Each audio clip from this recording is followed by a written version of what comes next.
ഏവർക്കും അടുത്ത ഒരു വീഡിയോയിലേക്ക് സ്വാഗതം. നമ്മളിന്ന് ഡിസ്കസ് ചെയ്യുന്ന ടോപ്പിക്ക് എന്ന് പറയുന്നത് അക്കൗണ്ടിങ്ങിനെ പറ്റിയാണ്.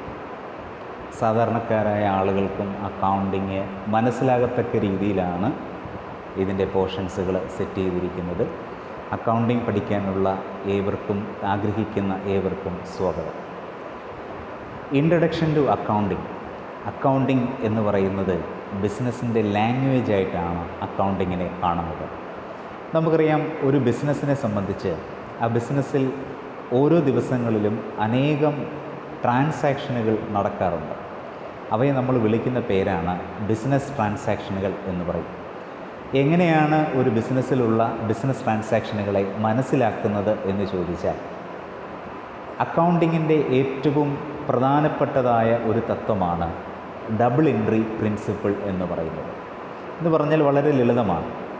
ഏതൊരു ബിസിനസ് ട്രാൻസാക്ഷൻ എടുത്താലും അതിന് രണ്ട് ആസ്പെക്റ്റുകളെ നമുക്ക് കാണാൻ സാധിക്കുന്നു എന്നുള്ളതാണ്. ഒന്ന് ഒരു റിസീവിങ് ആസ്പെക്റ്റും രണ്ട് ഒരു ഗിവിങ് ആസ്പെക്റ്റുമാണ്. എന്താണ് റിസീവിങ് ആസ്പെക്റ്റ് എന്ന് പറയുന്നത്? എന്താണോ ലഭ്യമാകുന്നത് അല്ലെങ്കിൽ ലഭിക്കുന്നത് അതിനെയാണ് റിസീവിങ് ആസ്പെക്റ്റായി നമ്മൾ കാണുന്നത്. എന്താണോ കൊടുക്കുന്നത് അല്ലെങ്കിൽ എന്താണോ നഷ്ടപ്പെടുന്നത് അല്ലെങ്കിൽ എന്താണോ സാക്രിഫൈസ് ചെയ്യുന്നത് അതിനെയാണ് നമ്മൾ ഗിവിങ് ആസ്പെക്റ്റ് എന്ന് പറയുന്നത്. ഇപ്പോൾ ഒരു ബിസിനസ് ട്രാൻസാക്ഷന് രണ്ട് ആസ്പെക്റ്റുകളുണ്ടാകും. നിങ്ങൾ ദൈനംദിന ജീവിതത്തിലുള്ള ഏത് ട്രാൻസാക്ഷനുകളെ എടുത്തു നോക്കിയാലും പണവുമായി ബന്ധപ്പെട്ട ട്രാൻസാക്ഷനുകൾക്കൊക്കെ അവയെ ബിസിനസ് ട്രാൻസാക്ഷനുകൾ എന്ന് പറയണമെങ്കിൽ അവയ്ക്ക് രണ്ട് സ്വഭാവങ്ങൾ അഥവാ രണ്ട് ആസ്പെക്റ്റുകൾ ഉണ്ടാകുന്നു എന്നുള്ളതാണ്. നിങ്ങളിപ്പോൾ കടയിൽ നിന്ന് ഒരു തുണി വാങ്ങി എന്ന് പറയുമ്പോൾ തുണി നിങ്ങൾക്ക് ലഭിക്കുന്നു, പണം നിങ്ങൾ അങ്ങോട്ട് കൊടുക്കുന്നു. അപ്പോൾ എന്തോ ഒന്ന് നിങ്ങൾ കൊടുത്തപ്പോഴാണ് അല്ലെങ്കിൽ പണം കൊടുത്തപ്പോഴാണ് നിങ്ങൾക്ക് തുണി കിട്ടുന്ന സാഹചര്യത്തിലേക്ക് വന്നത് എന്ന് പറയുന്നത് പോലെ ഏതൊരു ബിസിനസ് ട്രാൻസാക്ഷൻ നിങ്ങൾ എടുത്തു നോക്കിയാലും ഒന്നെങ്കിൽ സാധനമോ സേവനമോ കൈമാറ്റം ചെയ്യപ്പെടുകയും അതിന് പകരമായി പണം ലഭിക്കുകയും ചെയ്യുന്ന ഒരു സാഹചര്യം അവിടെ ഉണ്ടാവും. ഏത് ട്രാൻസാക്ഷൻ നിങ്ങൾ എടുത്തു നോക്കിയാലും അങ്ങനെയാണ്. അതുകൊണ്ടാണ് അവ ബിസിനസ് ട്രാൻസാക്ഷനുകൾ എന്ന് പറയുന്നത്. ബിസിനസ് ട്രാൻസാക്ഷനെ നമുക്ക് എങ്ങനെ ഐഡൻറ്റിഫൈ ചെയ്യാം? അതിൻ്റെ ഒന്നാമത്തെ മാർഗ്ഗം ഞാൻ പറഞ്ഞു. ബിസിനസ് ട്രാൻസാക്ഷനുകളെ ഐഡൻറ്റിഫൈ ചെയ്യുവാൻ ഏതൊരു ബിസിനസ് ട്രാൻസാക്ഷൻ എടുത്തു നോക്കിയാലും അതിൻ്റെ ഉള്ളിൽ രണ്ട് ആസ്പെക്റ്റുകളുണ്ട്. ഒന്ന് ഒരു റിസീവിങ് ആസ്പെക്റ്റും രണ്ടാമത്തേത് ഒരു ഗിവിങ് ആസ്പെക്റ്റുമാണ്. രണ്ടാമതായിട്ട് ഏതൊരു ബിസിനസ് ട്രാൻസാക്ഷനെയും നമ്മൾക്ക് പണത്തിൽ മെഷർ ചെയ്യാൻ പറ്റും. Measured in the terms of money. പണത്തിൽ മെഷർ ചെയ്യുവാൻ പറ്റുന്നതാണ് ഏതൊരു ബിസിനസ് ട്രാൻസാക്ഷൻ എന്ന് പറയുന്നത്. പണത്തിൽ മെഷർ ചെയ്യാൻ പറ്റാത്ത ഒരു കാര്യത്തെ, ഒരു ട്രാൻസാക്ഷനെ നമുക്ക് ബിസിനസ് ട്രാൻസാക്ഷൻ എന്ന് വിളിക്കാൻ പറ്റുകയില്ല. മൂന്നാമതായിട്ട് ഏതൊരു ബിസിനസ് ട്രാൻസാക്ഷനും ഒരു എക്കണോമിക് ട്രാൻസാക്ഷൻ ആയിരിക്കും, ഒരു എക്കണോമിക് ആക്ടിവിറ്റി ആയിരിക്കും. ഒരു എക്കണോമിക് ആക്ടിവിറ്റി എന്ന് പറയുമ്പോൾ നിങ്ങൾക്കറിയാം, ഇപ്പോൾ നമ്മുടെ ഫാമിലി എടുത്തു നോക്കിയാൽ, നമ്മുടെ ഫാമിലിയിൽ നിങ്ങളിപ്പം സ്കൂളുകളിൽ കോളേജുകളിൽ പഠിക്കുന്ന കുട്ടികളാണ് എങ്കിൽ നിങ്ങൾ രാവിലെ സ്കൂളിലേക്ക് പോകുമ്പോൾ അല്ലെങ്കിൽ കോളേജുകളിലേക്ക് പോകുമ്പോൾ നിങ്ങളുടെ പേരൻസ് നിങ്ങൾക്ക് ആവശ്യമായ ആഹാരമൊക്കെ പാചകം ചെയ്ത് നിങ്ങൾക്ക് തരും. ഒരു ദിവസം നിങ്ങൾ ആഹാരം പാചകം ചെയ്യാൻ അമ്മയ്ക്ക് സാധിച്ചില്ല എങ്കിൽ നിങ്ങളുടെ വീട്ടിലുള്ളവർ നിങ്ങൾക്ക് ഒരു 100 റുപ്പീസ് എടുത്തിട്ട് പറഞ്ഞു, നിങ്ങൾ അടുത്തുള്ളൊരു ഹോട്ടലിൽ പോയി നിങ്ങൾ ആഹാരം കഴിക്കണം എന്ന് പറഞ്ഞു. ഈ 100 റുപ്പീസും വാങ്ങിച്ചുകൊണ്ട് നമ്മൾ സ്കൂളിലേക്ക് പോകുന്നു. ഉച്ചസമയമാകുമ്പോൾ നമ്മൾ അവിടെ നിന്ന് ഹോട്ടലിൽ ചെന്നു. ഹോട്ടലുകാരനോട് ചോദിക്കുന്നു, എത്ര രൂപയാണ് ഊണിന്? എത്ര രൂപയാണ്? അയാൾ പറയുന്നു 70 രൂപയാണ് ഊണിന്. നിങ്ങൾക്ക് എന്തെങ്കിലും അഡീഷണലായിട്ട് സ്പെഷ്യൽ, ഇപ്പോൾ മീൻകറിയോ എന്തെങ്കിലും വേണമെങ്കിൽ അതിന് 30 രൂപ കൂടെ തരണം. അങ്ങനെ 100 റുപ്പീസ്. അപ്പോൾ നമ്മൾ വിചാരിച്ചു നമ്മുടെ കയ്യിൽ 100 റുപ്പീസ് ഉണ്ട്, നമ്മൾ 100 റുപ്പീസ് കൊടുക്കുന്നു, നമുക്ക് ആവശ്യമായ ആഹാരം നമ്മൾ കഴിക്കുകയും ചെയ്യുന്നു. ഈ ഒരു ട്രാൻസാക്ഷൻ നിങ്ങൾ എടുത്തു നോക്കിയാൽ നിങ്ങൾക്ക് മനസ്സിലാക്കാനായിട്ട് സാധിക്കും, നിങ്ങൾ 100 റുപ്പീസ് കൊടുത്തപ്പോഴാണ് നിങ്ങൾക്ക് ആവശ്യമായ സേവനം അല്ലെങ്കിൽ നിങ്ങൾക്ക് ആവശ്യമായ സാധനം അയാൾ തരാനായിട്ട് തയ്യാറായത്. അതേസമയം നിങ്ങളുടെ വീട്ടിലെ പേരൻസ് നിങ്ങൾക്ക് വേണ്ട ആഹാരം പാചകം ചെയ്യുന്നു. അമ്മയോട് ചോദിച്ചു, അമ്മ എന്താണ് ഇന്നുള്ളത്? മീൻകറിയാണോ ഉള്ളത്? എങ്കിൽ അമ്മയ്ക്ക് ചോറും മീനും ഉൾപ്പെടെ 100 രൂപ ഇരിക്കട്ടെ എന്ന് പറഞ്ഞുകൊണ്ട് പിറ്റേ ദിവസം ആരും പണം കൊടുക്കാറില്ല. എന്താണ് ഇവിടെ രണ്ട് ട്രാൻസാക്ഷനുകളിലും സംഭവിക്കപ്പെട്ടിരിക്കുന്നത്? ഒന്നാമത്തെ ട്രാൻസാക്ഷനെ, അതായത് ഹോട്ടലുകാരൻ ചെയ്ത പ്രവൃത്തിയെ നമ്മൾ വിളിക്കുന്ന പേരാണ് ബിസിനസ് ആക്ടിവിറ്റി അഥവാ എക്കണോമിക് ആക്ടിവിറ്റി എന്ന് പറയുന്നത്. അതേസമയം നമ്മുടെ വീട്ടിലുള്ള ആളുകൾ നമ്മൾക്ക് ചെയ്തു തന്നിട്ടുള്ള പ്രവൃത്തിയെ നമുക്ക് എക്കണോമിക് ആക്ടിവിറ്റി എന്ന് പറയാൻ പറ്റില്ല. അത് നിങ്ങളോടുള്ള ലവ് കൊണ്ടോ നിങ്ങളോടുള്ള അഫെക്ഷൻ കൊണ്ടോ അവർ ചെയ്തു തന്നിട്ടുള്ള ഒന്നാണ്. അപ്പോൾ ബിസിനസ്സിൽ നമ്മൾ റെക്കോർഡ് ചെയ്യപ്പെടുന്നത് ബിസിനസ് ട്രാൻസാക്ഷനാണ്. അപ്പോൾ ബിസിനസ് ട്രാൻസാക്ഷൻ എന്താണെന്ന് മനസ്സിലായല്ലോ. അതിനെ 3 രീതിയിൽ നമുക്ക് ഐഡൻറ്റിഫൈ ചെയ്യാനായിട്ട് സാധിക്കും. ഒന്നാമതായിട്ട് ഏതൊരു ബിസിനസ് ട്രാൻസാക്ഷൻ എടുത്താലും അതിന് 2 ആസ്പെക്റ്റുകൾ ഉണ്ടാവും. ഒന്നാമത്തെ ആസ്പെക്റ്റ് ഒരു റിസീവിങ് ആസ്പെക്റ്റും രണ്ടാമത്തെ ആസ്പെക്റ്റ് ഒരു ഗിവിങ് ആസ്പെക്റ്റുമാണ് എന്നുള്ളതാണ്. 2, ഏതൊരു ബിസിനസ് ട്രാൻസാക്ഷനെയും നമുക്ക് പണത്തിൽ മെഷർ ചെയ്യാൻ പറ്റും, measured in the terms of money. മൂന്നാമതായിട്ട് all business transactions are economic activities. എല്ലാ ബിസിനസ് ട്രാൻസാക്ഷനുകളും എക്കണോമിക് ആക്ടിവിറ്റീസുകളാണ് എന്നുള്ളതാണ്. ഇനി അക്കൗണ്ടിങ് എന്ന് പറയുന്നത് എന്താണ്? ഈ ബിസിനസ് ട്രാൻസാക്ഷനുകളെ നമ്മൾ രേഖപ്പെടുത്തുകയും അത് ക്ലാസിഫൈ ചെയ്യുകയും സമ്മറൈസ് ചെയ്യുകയും ചെയ്യുക. ഇതാണ് ആദ്യത്തെ 3 ആക്ടിവിറ്റീസുകൾ എന്ന് പറയുന്നത്. അക്കൗണ്ടിങ് എന്ന് പറയുന്നത് ഒരു ആർട്ടാണ്. എന്തുകൊണ്ടാണ് ആർട്ട് എന്ന് പറയുന്നത്? ഒരു കാര്യത്തെ ആർട്ട് എന്ന് പറയണമെങ്കിൽ അതിനൊരു സ്കില്ലുണ്ടായിരിക്കണം. അക്കൗണ്ടിങ്ങിന് ഒരു സ്കില്ലുണ്ട്. അതുകൊണ്ടാണ് അക്കൗണ്ടിങ്ങിനെ നമ്മൾ ആർട്ട് എന്ന് പറയുന്നത്. അപ്പോൾ ബിസിനസ് ട്രാൻസാക്ഷനുകളെ റെക്കോർഡ് ചെയ്യുകയും ക്ലാസിഫൈ ചെയ്യുകയും സമ്മറൈസ് ചെയ്യുകയും ചെയ്യുന്ന ആർട്ടാണ് അക്കൗണ്ടിങ് എന്ന് പറയുന്നത്. അതുമാത്രമല്ല, അതിൽ തുടർന്നും ചില പ്രോസസ്സുകളുണ്ട്. ഈ ട്രാൻസാക്ഷൻസുകളെ, ഈ ബിസിനസ് ട്രാൻസാക്ഷനുകളെ നമ്മൾ അനലൈസ് ചെയ്ത് അതിൻ്റെ റിസൾട്ടുകളെ പുറത്തു കൊണ്ടുവരിക. അതാർക്കാണോ ആവശ്യമായിട്ടുള്ളത് ആ ആളുകൾക്ക് നമ്മൾ കമ്മ്യൂണിക്കേറ്റ് ചെയ്ത് ബിസിനസ്സിൻ്റെ ലാഭവും നഷ്ടവും ഇതാണ് എന്ന്, ബിസിനസ്സിന് ആർക്കാണോ ബിസിനസ്സിൻ്റെ പൊസിഷൻ ഇതാണ് എന്ന് പറയാൻ കഴിയുമ്പോഴാണ് അതിനെ നമുക്ക് അക്കൗണ്ടിങ് എന്ന് പറയുന്നത്. സോ അക്കൗണ്ടിങ്ങിൻ്റെ മീനിങ് എന്താണെന്ന് ചോദിച്ചാൽ, accounting is the art of recording, classifying, summarising.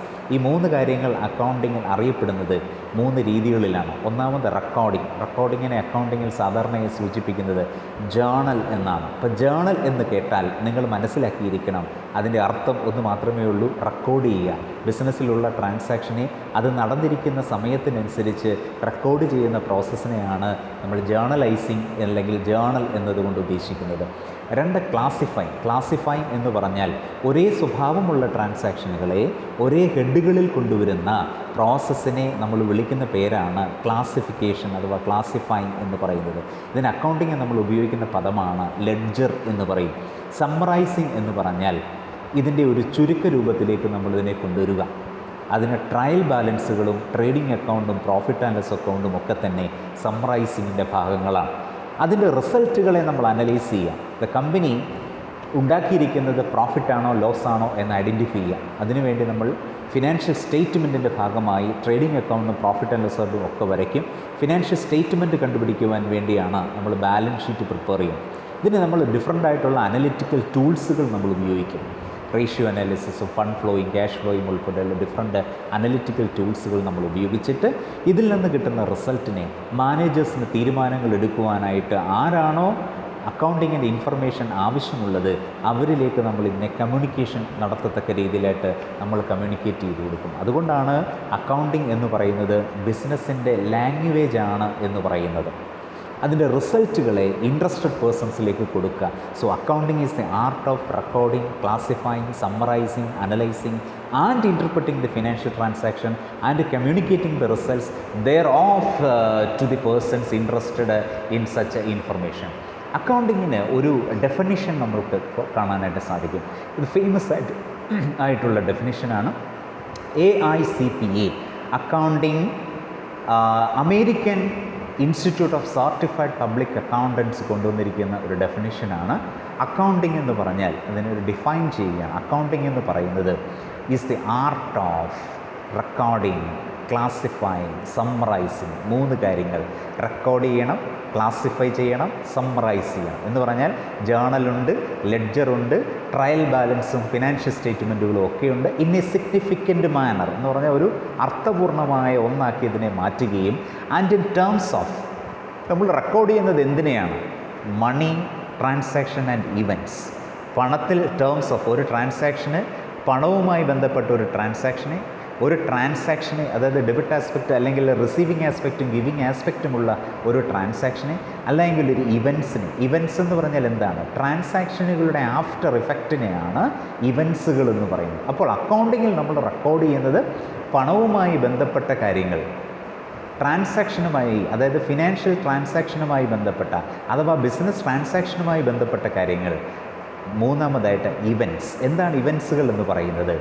ഇവൻസുകൾ എന്ന് പറഞ്ഞാൽ ബിസിനസ് ട്രാൻസാക്ഷനുകളുടെ ആഫ്റ്റർ ഇഫക്റ്റിനെയാണ് ഇവൻറ്റ്സ് എന്ന് പറയുന്നത്. ഇപ്പോൾ നമ്മൾ പറയുന്നു ബിസിനസ്സിൽ സെയിൽസ് നടക്കുന്നു, സെയിൽസിൻ്റെ ആഫ്റ്റർ ഇഫക്റ്റാണ് സ്റ്റോക്ക് എന്ന് പറയുന്നത്, അഥവാ ക്ലോസിംഗ് സ്റ്റോക്ക് എന്ന് പറയും. അപ്പോൾ സ്റ്റോക്ക് അഥവാ ക്ലോസിംഗ് സ്റ്റോക്ക് എന്ന് പറയുന്നത് ഒരു ട്രാൻസാക്ഷൻ അല്ല, ഒരു ഇവൻറ്റ്സാണ്.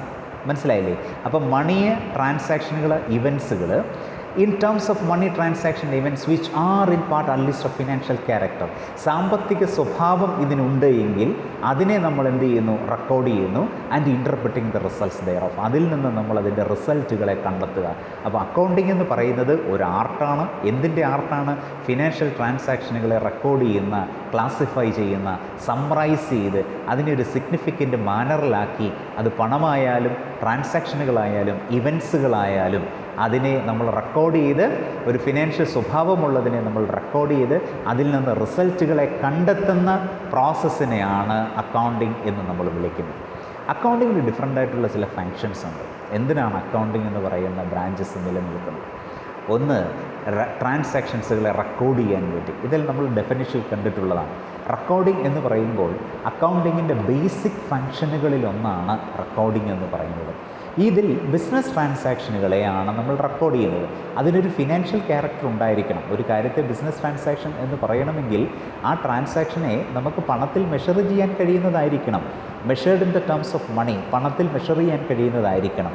ഈ ഒരു പ്രോസസ്സിനെയാണ്, ഈ ഒരു ബുക്കിനെ നമ്മൾ വിളിക്കുന്ന പേരാണ് recording is done in the books called. ഈ ബുക്സിനെ നമ്മൾ വിളിക്കുന്ന പേരാണ് ജേർണൽ എന്ന് പറയും. അപ്പോൾ ജേർണൽ എന്ന് പറഞ്ഞാൽ it's A part of recording, അതിനെയാണ് റെക്കോർഡിങ്. അതുകൊണ്ട് തന്നെ ജേർണലിനൊരു പ്രത്യേകത, നമ്മൾ ക്രൊണോളജിക്കൽ ഓർഡറിലാണ് ട്രാൻസാക്ഷനുകളെ നമ്മൾ റെക്കോർഡ് ചെയ്യുന്നത്. എന്താണ് ഈ ക്രൊണോളജിക്കൽ ഓർഡർ എന്ന് പറഞ്ഞാൽ? ക്രൊണോളജിക്കൽ ഓർഡർ എന്ന് പറഞ്ഞാൽ what has happen that should be recorded in first. എന്താണോ ആദ്യം സംഭവിക്കപ്പെടുന്നത് അതിനെ നമ്മൾ ആദ്യം റെക്കോർഡ് ചെയ്യും. On the basis of time, സമയത്തിനനുസരിച്ചാണ് നമ്മൾ റെക്കോർഡ് ചെയ്യുന്നത്. ആദ്യം സംഭവിച്ചതെന്തോ അതാണ് ആദ്യം, അതിനുശേഷമാണ് അടുത്തത് വരുന്നത്.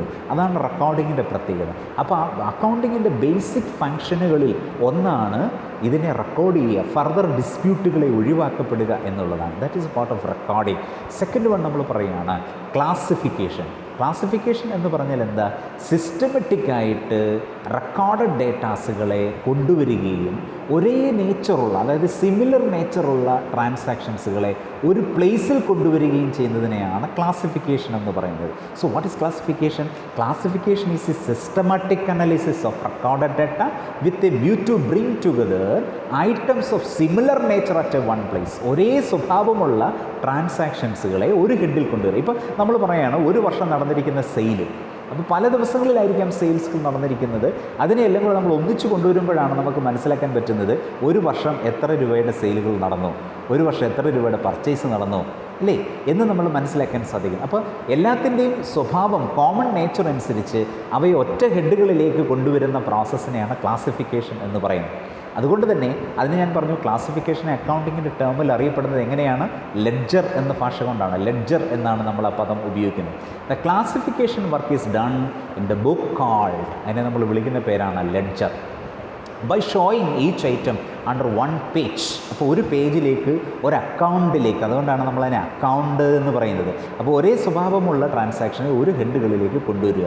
ഇതാണ് അക്കൗണ്ടിങ് എന്ന് പറയുന്ന പ്രോസസ്സ് കൊണ്ട് നമ്മൾ സൂചിപ്പിക്കുന്നത്. ഇനി ഫങ്ഷൻസുകളിൽ മൂന്നാമതായിട്ട് നമ്മൾ പറയുന്നത് സമ്മറൈസിങ്. ഇത് നമ്മൾ ഡെഫിനിഷനിൽ പറഞ്ഞിട്ടുള്ളതാണ്. അതായത് ഇതിനെ ഒരു സംക്ഷിപ്തമായ ഒരു ചുരുക്ക രൂപത്തിലേക്ക് കൊണ്ടുവരിക. ഈ ക്ലാസിഫൈഡ് ഡേറ്റയെ വളരെ അണ്ടർസ്റ്റാൻഡബിളായിട്ട്, വളരെ യൂസ്ഫുള്ളായിട്ട്, ബിസിനസ്സിൻ്റെ യൂസേഴ്സ് എന്ന് പറയുന്നത് ഇൻറ്റേർണൽ യൂസേഴ്സുമുണ്ട്, ബിസിനസ്സിൻ്റെ ഉള്ളിലുള്ള ആളുകളുണ്ട്, ബിസിനസ്സിന് വെളിയിലുള്ള ആളുകളുണ്ട്. ആര് തന്നെ ആയിക്കൊള്ളണ്ടേ, ബിസിനസ്സിൻ്റെ ഇൻഫർമേഷൻ ആർക്കൊക്കെയാണോ ആവശ്യമായിട്ടുള്ളത് അവരിലേക്ക് അത് അണ്ടർസ്റ്റാൻഡബിളായിട്ടുള്ള മാനറിൽ, വളരെ യൂസ്ഫുള്ളായിട്ടുള്ള മാനറിൽ അതിനെ പ്രസൻറ്റ് ചെയ്യപ്പെടുക. അതിനെയാണ് നമ്മൾ എന്ത് വിളിക്കുന്നത്? സമ്മറൈസിങ് എന്ന വാക്കുകൊണ്ട് സൂചിപ്പിക്കുന്നത്. ഈ പ്രോസസ്സിനെ to the preparation of statements, ആ പ്രിപ്പറേഷനെ നമ്മൾ വിളിക്കുന്നത് that's a trial balance, income statement and balance sheet. അപ്പോൾ ഇതിനെ വളരെ മീനിങ് ഫുള്ളാക്കി, വളരെ അണ്ടർസ്റ്റാൻഡബിളാക്കി, യൂസ്ഫുള്ളാക്കി മാറ്റുവാൻ ഡിഫറൻ്റ് ആയിട്ടുള്ള സ്റ്റേറ്റ്മെൻറ്റ്സുകളും അക്കൗണ്ടുകളും നമ്മൾ ഉപയോഗിക്കുന്നു. അതിൽ ഒന്നാമത്തേതാണ് ട്രയൽ ബാലൻസ് എന്ന് പറയുന്നത്. എല്ലാ ലെഡ്ജറുകളുടെയും ട്രയൽ ബാലൻസ്, എല്ലാ ലെഡ്ജറുകളുടെയും ബാലൻസുകൾ ട്രയൽ ബാലൻസിൽ ഉണ്ടാവും. അടുത്തതായിട്ട് രണ്ടാമത് നമ്മൾ പറയുന്ന ഇൻകം സ്റ്റേറ്റ്മെൻറ്റ്. ഇൻകം സ്റ്റേറ്റ്മെൻറ്റിനെ നമ്മൾ വിളിക്കുന്ന പേരാണ് പ്രോഫിറ്റ് ആൻഡ് ലോസ് അക്കൗണ്ട് എന്ന് പറയുന്നത്. ഒരു ബിസിനസ് ഉണ്ടാക്കിയിരിക്കുന്നത് ലാഭമാണോ നഷ്ടമാണോ, അത് നമുക്ക് വളരെ സിമ്പിളായിട്ട് മനസ്സിലാക്കാൻ പറ്റും. എങ്ങനെയാണ് ലാഭവും നഷ്ടവും കണ്ടുപിടിക്കുന്നത്? വരുമാനവും ചിലവും തമ്മിലുള്ള വ്യത്യാസമാണ് ലാഭമായി മാറുന്നത്. അതായത് ഇൻകവും എക്സ്പെൻസും തമ്മിലുള്ള ഡിഫറൻസാണ്. അതുകൊണ്ട് തന്നെ ഇൻകം സ്റ്റേറ്റ്മെൻറ്റിൽ നമ്മൾ കാണിക്കുന്നത് ഇൻകങ്ങളെയും എക്സ്പെൻസുകളെയുമാണ്. മൂന്നാമതായിട്ടാണ് ബാലൻസ് ഷീറ്റ്. ബാലൻസ് ഷീറ്റ് എപ്പോഴും ഒരു ബിസിനസ്സിൻ്റെ ഫിനാൻഷ്യൽ സ്റ്റേറ്റ്മെൻറ്റാണ് ബാലൻസ് ഷീറ്റ് എന്ന് പറയുന്നത്. അസറ്റുകളും ലയബിലിറ്റികളും ക്യാപിറ്റലുമാണ് ബാലൻസ് ഷീറ്റിൽ ഉണ്ടാകുന്നത്. ഇതാണ് സമ്മറൈസിങ് എന്ന് പറയുന്നത്. അപ്പോൾ ട്രയൽ ബാലൻസ് എല്ലാ ലെഡ്ജറുകളെയും കാണിക്കുമെങ്കിൽ ഇൻകം സ്റ്റേറ്റ്മെൻറ്റ് കാണിക്കുന്നത് എക്സ്പെൻസുകളെയും ഇൻകത്തിനെയുമാണ്. ബാലൻസ് ഷീറ്റ് കാണിക്കുന്നത് അസറ്റുകളെയും ലയബിലിറ്റിയെയും ക്യാപിറ്റലിനെയുമാണ്. നാലാമത്തെ ഫംഗ്ഷൻ നമ്മൾ പറയുകയാണ് അനലൈസിസ് ആൻഡ് ഇൻ്റർപ്രിട്ടേഷൻസ്. റെക്കോർഡഡ് ആയിട്ടുള്ള ഡേറ്റാസുകളെ നമ്മൾ അനലൈസ് ചെയ്യുന്നു. ഫിനാൻഷ്യൽ ഡേറ്റാസുകളെ അനലൈസ് ചെയ്ത് ഇൻ്റർപ്രറ്റ് ചെയ്ത് അതിന് എൻഡ് യൂസേഴ്സ് ആരാണോ അതിൻ്റെ ഉപഭോക്താവ്, അവരിലേക്ക് ഒരു മീനിങ് ഫുൾ ജഡ്ജ്മെൻറ്റ് നടത്തത്തക്ക രീതിയിൽ അതിൻ്റെ ഫിനാൻഷ്യൽ പൊസിഷനെ പറ്റിയും ഓപ്പറേഷണൽ റിസൾട്ടിനെ പറ്റിയും നമ്മൾക്ക് പറഞ്ഞു കൊടുക്കാൻ പറ്റുമ്പോഴാണ് അതിൻ്റെ അടുത്ത ഫംഗ്ഷൻ ഉണ്ടാകുന്നത്. That is analysis and interpretation. അപ്പോൾ the recorded financial data are classified or analysed and interpreted in such a way that the end users can make a meaningful judgement about the financial position and operational result of a ബിസിനസ്സിൻ്റെ operational result നമുക്കറിയാനായിട്ട് സാധിക്കുന്നു എന്നുള്ളതാണ്. അഞ്ചാമതായിട്ട് നമ്മൾ പറയുന്നത് കമ്മ്യൂണിക്കേഷനാണ്. Because നമ്മൾ എന്തിനാണ് ഇതൊക്കെ ചെയ്യുന്നത്? ഡേറ്റാസുകൾ എന്തിനാണ് നമ്മൾ അനലൈസ് ചെയ്യുന്നത്? ആർക്കാണോ ഇതിൻ്റെ ഉപഭോക്താവ് ആരാണോ, അത് ചിലപ്പം ഓണേഴ്സ് ആയിരിക്കാം, മാനേജ്മെൻ്റ് ആയിരിക്കാം, റിസർച്ച് സ്കോളേഴ്സ് ആയിരിക്കും, ആര് തന്നെ ആയിക്കൊള്ളട്ടെ, അവർക്ക് ഡിസിഷൻ എടുക്കുവാൻ വേണ്ടി ഡേറ്റാസുകളെ നമ്മൾ ഇഷ്യൂ ചെയ്യുക. After being analysed and interpretation the accounting information has be communicated in a proper form and manner to the proper persons. പ്രോപ്പറായിട്ടുള്ള പേഴ്സൺസിന് നമ്മൾ കമ്മ്യൂണിക്കേറ്റ് ചെയ്ത് കൊടുക്കുക. ഇതാണ് കമ്മ്യൂണിക്കേഷൻ എന്നതുകൊണ്ട്. അപ്പോൾ നമ്മൾ പറഞ്ഞ 5 ഫങ്ഷൻസുകൾ എന്ന് പറയുന്നത് എന്താണ്? ഒന്നാമത് റെക്കോർഡ് ചെയ്യണം. എന്നെ വിളിക്കുന്ന പേരെന്താ? ജേർണലൈസിംഗ് ആണ്. രണ്ടെന്താ? ക്ലാസിഫിക്കേഷനാണ്. ക്ലാസിഫിക്കേഷൻ എന്ന് പറയുമ്പോൾ എന്താണ്? അത് ലെഡ്ജറിൻ്റെ ഭാഗമാണ്. മൂന്നാമതായിട്ട് നമ്മൾ പറയുന്നു അതിനെ സമ്മറൈസ് ചെയ്യണം. ആരൊക്കെയാണ് സമ്മറൈസേഷൻ ഉള്ളത്? ട്രയൽ ബാലൻസും ഇൻകം സ്റ്റേറ്റ്മെൻറ്റും ബാലൻസ് ഷീറ്റുമാണ്. നാലാമതായിട്ട് നമ്മൾ പറയുന്നത് എന്താണ്? Analysis and interpretation. ഡേറ്റാസുകളെ അനലൈസ് ചെയ്യണം, ഇൻ്റർപ്രിറ്റ് ചെയ്യണം. ഏറ്റവും അവസാനമായിട്ട് നമ്മൾ പറയുകയാണ് ആർക്കാണോ ഇതിൻ്റെ ഉപഭോക്താവ് ആരാണോ അവരിലേക്ക് നമ്മളിത് കമ്മ്യൂണിക്കേറ്റ് ചെയ്ത് കൊടുക്കണം. ദാറ്റ് ഈസ് കമ്മ്യൂണിക്കേഷൻ എന്ന് പറയുന്നത്. ഇനി ഇതിനെന്താണ് ഇതിൻ്റെ ഓബ്ജക്റ്റീവ്? അക്കൗണ്ടിങ് നിലകൊള്ളുന്നത് എന്തിനു വേണ്ടിയാണ്? അവിടെ ഒന്നാമത് നമ്മൾ പറയുകയാണ് ടു മെയിൻറ്റെയിൻ റെക്കോർഡ്സ് ഓഫ് ബിസിനസ്സുകളുടെ റെക്കോർഡ്സുകൾ മെയിൻറ്റെയിൻ ചെയ്യുക. കാരണം ബിസിനസ് എന്ന് പറയുന്നത് ഒരു ആർട്ടിഫിഷ്യൽ പേഴ്സണാണ്. ഈ ആർട്ടിഫിഷ്യൽ പേഴ്സണെ നിലകൊള്ളുന്നത് തന്നെ റൈറ്റിങ്ങിലൂടെ, എഴുത്തിലൂടെയാണ്. അപ്പോൾ ഒരു ബിസിനസ്സിൽ നടക്കുന്ന ട്രാൻസാക്ഷനുകളെ വളരെ സിസ്റ്റമാറ്റിക്കായിട്ട് റെക്കോർഡ് ചെയ്ത് സൂക്ഷിക്കപ്പെടുക. അതാണ് അക്കൗണ്ടിങ് എന്ന് പറയുന്നത് കൊണ്ട് ഉദ്ദേശിച്ചത്. അതുകൊണ്ട് തന്നെ അത്രമേൽ പ്രാധാന്യം അതിനുണ്ട്. അത് whether it is A profit making organisation or A non profit organisation, all type of organisations what is needed? Accounting is needed. ഏത് ടൈപ്പിലുള്ള ഒരു ബിസിനസ് സംരംഭമായാലും ബിസിനസ് അല്ലാത്ത സംരംഭമായാലും അതിനൊക്കെ അക്കൗണ്ടിങ് എന്ന് പറയുന്ന ഭാഷ ഉണ്ടാവണം എന്നുള്ളതാണ്, റെക്കോർഡിംഗ് സിസ്റ്റം ഉണ്ടാവണം എന്നുള്ളതാണ്. രണ്ട്, calculation of profit or loss. Because business നിലകൊള്ളുന്നത് പ്രോഫിറ്റിന്മേലാണ്. പ്രോഫിറ്റ് ഇല്ല എങ്കിൽ ബിസിനസ്സുകൾക്ക് സർവൈവ് ചെയ്യാൻ പറ്റത്തില്ല. അതുകൊണ്ട് തന്നെ ബിസിനസ് ഉണ്ടാക്കിയിരിക്കുന്ന ലാഭം എത്രയാണ്, നഷ്ടം എത്രയാണ് എന്ന് മനസ്സിലാക്കുവാൻ സാധിക്കണമെങ്കിൽ അവിടെ ഒരു അക്കൗണ്ടിംഗ് സിസ്റ്റം ഉണ്ടാകണമെന്നുള്ളതാണ്. മൂന്ന്, ഫിനാൻഷ്യൽ പൊസിഷനെ നമ്മൾ തിരിച്ചറിയുക. ഡെപ്പിക്ഷൻ ഓഫ് ഫിനാൻഷ്യൽ പൊസിഷനെ കാണിക്കുന്നത്, the showing of financial position. നമ്മുടെ ഫിനാൻഷ്യൽ പൊസിഷൻ സൗണ്ടാണോ എന്നറിയണമെങ്കിൽ നമ്മൾ ബാലൻസ് ഷീറ്റ് വരയ്ക്കേണ്ടതായിട്ട് വരും. ബാലൻസ് ഷീറ്റ് വരയ്ക്കണമെങ്കിൽ നമുക്ക് അക്കൗണ്ടിങ് സിസ്റ്റത്തെ പറ്റി അറിയണമെന്നുള്ളതാണ്. To make information available to various users. ആരാണോ അക്കൗണ്ടിങ്ങിൻ്റെ ഇൻഫർമേഷൻസുകൾ ആവശ്യമുള്ളത് അവരിലേക്ക് ആ ഇൻഫർമേഷനെ നമ്മൾക്ക് കൊടുക്കാനായിട്ട് സാധിക്കണം എന്നുള്ളതാണ്. പ്രധാനമായിട്ടും അക്കൗണ്ടിങ്ങിൽ 3 ടൈപ്പ് ഓഫ് അക്കൗണ്ടിങ് സിസ്റ്റംസാണ് ഫോളോ ചെയ്യുന്നത്. ഒരുപാട് അക്കൗണ്ടിങ് ടൈപ്സ് ഓഫ് അക്കൗണ്ടിങ് ഉണ്ട്. നമ്മളതിൽ 3 എണ്ണത്തെ പറ്റി ഇപ്പോൾ ഇൻട്രഡക്ഷനിൽ പറയുകയാണ്. അതിൽ ഒന്നാമത്തേത് ഫിനാൻഷ്യൽ അക്കൗണ്ടിങ് ആണ്. ഫിനാൻഷ്യൽ അക്കൗണ്ടിങ് എന്ന് പറയുന്നത് നോർമലായി നമ്മൾക്ക് വളരെ പെട്ടെന്ന് മനസ്സിലാക്കണമെങ്കിൽ സംഭവിച്ചു കഴിഞ്ഞ കാര്യങ്ങളെ, ഒരു ബിസിനസ്സിൽ ഹാപ്പൻ ചെയ്തിട്ടുള്ള നടന്നു കഴിഞ്ഞ കാര്യങ്ങളെ എഴുതി സൂക്ഷിക്കപ്പെടുന്നതാണ് ഫിനാൻഷ്യൽ അക്കൗണ്ടിങ് എന്ന് പറയുന്നത്. ഓൾറെഡി അത് ഹാപ്പൻ ചെയ്തു, അതിനെയാണ് നമ്മൾ ഫിനാൻഷ്യൽ അക്കൗണ്ടിങ് എന്ന് പറയുന്നത്. അപ്പോൾ ബിസിനസ്സിൽ നടക്കുന്ന ട്രാൻസാക്ഷനുകളെ റെക്കോർഡ് ചെയ്യപ്പെടുക. അതിനെ ഫിനാൻഷ്യൽ അക്കൗണ്ടിങ് എന്ന് നമ്മൾ പറയും. അപ്പോൾ അത് മൊത്തത്തിലാണ് നമ്മൾ പറയുന്നത്. ഫിനാൻഷ്യൽ അക്കൗണ്ടിങ്ങിൻ്റെ ഒരു സ്വഭാവം എന്ന് പറയുന്നതാണ്. കോസ്റ്റ് അക്കൗണ്ടിങ് എന്ന് പറഞ്ഞാൽ അങ്ങനെയല്ല. ഒരു പർട്ടിക്കുലറായ ഒരു പ്രോഡക്റ്റിന് ഉണ്ടാകുന്ന കോസ്റ്റ്, അതിൻ്റെ സ്റ്റാൻഡേർഡ് കോസ്റ്റ്, അല്ലെ കോസ്റ്റ് എങ്ങനെ റെഡ്യൂസ് ചെയ്യാം, ഇവയെപ്പറ്റിയൊക്കെ പറയുന്നതാണ് കോസ്റ്റ് അക്കൗണ്ടിങ് എന്ന് പറയുന്നത്. അവിടെ കുറച്ചുകൂടെ പ്രെഡിക്ഷൻസുകൾ അവൈലബിളാണ്. ഫ്യൂച്ചറിലേക്കുള്ള കാര്യങ്ങളെ കൂടി നമുക്ക് അതിൻ്റെ അകത്ത് പ്രിഡിക്റ്റ് ചെയ്യാനായിട്ട് സാധിക്കും. അതാണ് കോസ്റ്റ് അക്കൗണ്ടിങ് എന്നതുകൊണ്ട് നമ്മൾ സൂചിപ്പിക്കുന്നത്. To determine the cost of a particular product, ഒരു പർട്ടിക്കുലർ ആയിട്ടുള്ള ഒരു പ്രോഡക്റ്റിൻ്റെ കോസ്റ്റിനെ നമുക്ക് ഡിറ്റർമിൻ ചെയ്യുക, അതാണ് കോസ്റ്റ് അക്കൗണ്ടിങ് എന്നതുകൊണ്ട് സൂചിപ്പിക്കുന്നത്. മാനേജ്മെൻറ്റ് അക്കൗണ്ടിങ് എന്ന് പറഞ്ഞാൽ ഇതിൻ്റെ ഒരു കോമ്പിനേഷനാണ്. ആരുടെയൊക്കെ? ഫിനാൻഷ്യൽ അക്കൗണ്ടിങ്ങിൻ്റെയും കോസ്റ്റ് അക്കൗണ്ടിങ്ങിൻ്റെയും ഒരു കോമ്പിനേഷനാണ്. രണ്ടിനെയും കൂടെ കൂട്ടിച്ചേർത്തിട്ട് അതിൽ നിന്ന് കിട്ടുന്ന ഡേറ്റാസുകളെ മാനേജേഴ്സിന് തീരുമാനങ്ങൾ എടുക്കത്തക്ക രീതിയിലാക്കി മാറ്റി, കൂടുതലും മാനേജ്മെൻറ്റ് അക്കൗണ്ടിങ് അനലൈസിസ് ആണ് നടക്കുന്നത്. അതിൻ്റെ ഡിസിഷൻ മേക്കിങ്ങിന് വേണ്ടി മാനേജേഴ്സിന് ഡേറ്റാസുകളെ സപ്ലൈ ചെയ്ത് കൊടുക്കുന്ന അക്കൗണ്ടിങ്ങിൻ്റെ ബ്രാഞ്ചാണ് മാനേജ്മെൻറ്റ് അക്കൗണ്ടിങ് എന്ന് പറയുന്നത്. അപ്പോൾ ഞങ്ങൾ നേരത്തെ ഡിസ്കസ് ചെയ്തു ഇൻട്രസ്റ്റഡ് യൂസേഴ്സ് എന്ന് പറയുന്നത് ആരൊക്കെയാണ്. നമ്മളെ ഇൻറ്റേർണൽ യൂസേഴ്സ് എന്നും എക്സ്റ്റേർണൽ യൂസേഴ്സ് എന്നും പറയും. ഇവരാണ് പ്രധാനപ്പെട്ട യൂസേഴ്സ് എന്ന് പറയുന്നത്. അക്കൗണ്ടിങ് ആവശ്യമുള്ളത് ആർക്കൊക്കെയാണ്, ഇതിൻ്റെ ഇൻഫർമേഷൻ ആർക്കാണ്? ഒന്ന് ഓണേഴ്സ്, അവരുടെ ബിസിനസ് ലാഭമാണോ നഷ്ടമാണോ എന്നറിയുവാൻ അവർ ആഗ്രഹിക്കുന്നു. കാരണം അവരാണ് പണം മുടക്കുന്നവർ അവരുടെ പണം സേഫാണോ എന്ന് മനസ്സിലാക്കിയിരിക്കണം, അവരുടെ ബിസിനസ് ലാഭമാണോ നഷ്ടമാണോ എന്ന് മനസ്സിലാക്കിയിരിക്കണം. അതാണ് ഓണേഴ്സ് എന്നതുകൊണ്ട് നമ്മൾ സൂചിപ്പിക്കുന്നത്. അപ്പോൾ ഏറ്റവും പ്രധാനപ്പെട്ട യൂസേഴ്സിൽ ഒരാളാണ് ഓണേഴ്സ്. 2 മാനേജ്മെൻറ്റ്. കാരണം ബിസിനസ് മാനേജ് ചെയ്യുന്ന ആളുകളെയാണ് മാനേജേഴ്സ് എന്ന് പറയുന്നത്. പ്രധാനപ്പെട്ട കമ്പനികളെ സംബന്ധിച്ച് ഓണേഴ്സ് എന്ന് പറയുന്നത് ഷെയർ ഹോൾഡേഴ്സാണ്. മാനേജേഴ്സ് എന്ന് പറയുന്നത് ഇലക്റ്റഡ് റെപ്രസെൻറ്റേറ്റീവ്സ് ആണ്, ബോർഡ് ഓഫ് ഡയറക്ടേഴ്സ് ആയിരിക്കും മാനേജ്മെൻറ്റ് എന്ന് പറയുന്നത്. അപ്പോൾ മാനേജേഴ്സിന് കൃത്യമായി അറിയണം, എങ്കിലേ അവർക്ക് അത് വെച്ചിട്ട് ബിസിനസ് ഡിസിഷൻസുകൾ എടുക്കാനായിട്ട് സാധിക്കത്തുള്ളൂ. അപ്പോൾ അവർ ഇൻറ്റേർണലായിട്ട് ഉള്ള ഒരു യൂസേഴ്സാണ് മാനേജ്മെൻറ്റ് എന്ന് പറയുന്നത്. ഓണേഴ്സ് എന്ന് പറയുന്നത് ശരിക്കും പറഞ്ഞാൽ ഒരു സോൾ ട്രേഡിംഗ് കൺസേണിനെ സംബന്ധിച്ചോ അല്ലെങ്കിൽ ഒരു പാർട്ട്ണർഷിപ്പിനെയൊക്കെ സംബന്ധിച്ചോ നമുക്ക് അവർ ഇൻറ്റേർണൽ യൂസേഴ്സ് ആണെന്ന് പറയാം. പക്ഷേ കമ്പനികളെ സംബന്ധിച്ച് നമുക്ക് അവരെ എക്സ്റ്റേർണൽ യൂസേഴ്സായിട്ടേ കാണാനായിട്ട് സാധിക്കത്തുള്ളൂ. കാരണം കമ്പനിയുടെ ഷെയർ ഹോൾഡേഴ്സ് അനേകം ആളുകളായിരിക്കും, ലക്ഷക്കണക്കിന് ആളുകളായിരിക്കും. അവരിലേക്ക് ഇൻറ്റേർണലായിട്ടുള്ള കാര്യങ്ങളെല്ലാം എത്തിക്കുവാനായിട്ട് നമുക്ക് പറ്റുകയില്ല. പബ്ലിഷ്ഡ് ഡോക്യുമെൻറ്റ്സ് മാത്രമേ അവൈലബിൾ ആയിട്ടുണ്ടാവുകയുള്ളൂ. മൂന്നാമത്തെ ആളുകളെയാണ് നമ്മൾ പൊട്ടൻഷ്യൽ ഇൻവെസ്റ്റേഴ്സ് എന്ന് പറയുന്നത്. പൊട്ടൻഷ്യൽ ഇൻവെസ്റ്റേഴ്സ് എന്ന് പറഞ്ഞാൽ ആരാ? ഇൻവെസ്റ്റ് ചെയ്യുവാൻ ആഗ്രഹിക്കുന്ന വ്യക്തികളെയാണ് നമ്മൾ പൊട്ടൻഷ്യൽ ഇൻവെസ്റ്റേഴ്സ്. അതായത് ഒരു ബിസിനസ്സിലേക്ക് ഇൻവെസ്റ്റ് ചെയ്യാൻ ആഗ്രഹിക്കുന്ന, ഇപ്പോൾ ഷെയറുകൾ വാങ്ങാൻ ആഗ്രഹിക്കുന്ന ആൾ, ഡിബഞ്ചർ വാങ്ങാൻ ആഗ്രഹിക്കുന്ന ആൾ, ഡിപ്പോസിറ്റ് ചെയ്യുവാൻ ആഗ്രഹിക്കുന്ന ആൾ, ആ ബിസിനസ്സിൻ്റെ ലാഭവും നഷ്ടവും ഒക്കെ മനസ്സിലാക്കാൻ ആഗ്രഹിക്കുന്നുവെങ്കിൽ അവർക്കും അക്കൗണ്ടിങ് ഇൻഫർമേഷൻ ആവശ്യമാണ്. അതുകൊണ്ടാണ് അവരെ നമ്മൾ പൊട്ടൻഷ്യൽ ഇൻവെസ്റ്റേഴ്സ് എന്ന് നമ്മൾ പറയുന്നത്. അടുത്തത് ക്രെഡിറ്റേഴ്സും ബാങ്കേഴ്സുമാണ്. ക്രെഡിറ്റേഴ്സ് എന്ന് വെച്ചാൽ ആരാണ്? നമുക്ക് സാധനങ്ങൾ കടമായി തരുന്ന ആളുകളെയാണ് നമ്മൾ ക്രെഡിറ്റേഴ്സ് എന്ന് പറയുന്നത്. അപ്പോൾ നമുക്ക് തിരിച്ചു കൊടുക്കാനായിട്ട് കപ്പാസിറ്റി ഉണ്ടോ എന്ന് നമുക്കറിയണം. അതുകൊണ്ടാണ് ക്രെഡിറ്റേഴ്സ്. അവർക്കും അക്കൗണ്ടിങ് ഇൻഫർമേഷൻ ആവശ്യമാണ്. ബാങ്കുകൾ നമുക്ക് ലോണുകൾ തരണമെങ്കിൽ നമ്മുടെ ഫിനാൻഷ്യൽ പൊസിഷനെ പറ്റി, അല്ലെ നമ്മളുണ്ടാക്കുന്ന ലാഭത്തെപ്പറ്റിയും നഷ്ടത്തെപ്പറ്റിയും ഒരു ധാരണ അവർക്കുണ്ടെങ്കിൽ മാത്രമേ പറ്റുകയുള്ളൂ. അതുകൊണ്ടാണ് പലപ്പോഴും സ്ഥാപനങ്ങൾക്ക് വേണ്ടി ലോണുകൾക്ക് പോകുമ്പോൾ പ്രീവിയസ് ഇയറിലുള്ള ഫിനാൻഷ്യൽ സ്റ്റേറ്റ്മെൻറ്റുകൾ തരുവാനായിട്ട് അവർ ആവശ്യപ്പെടുന്നത്. അങ്ങനെയാണ് നമ്മുടെ സൗണ്ട്നെസ് അവർക്ക് മനസ്സിലാക്കുവാൻ സാധിക്കുന്നത് എന്നുള്ളത്.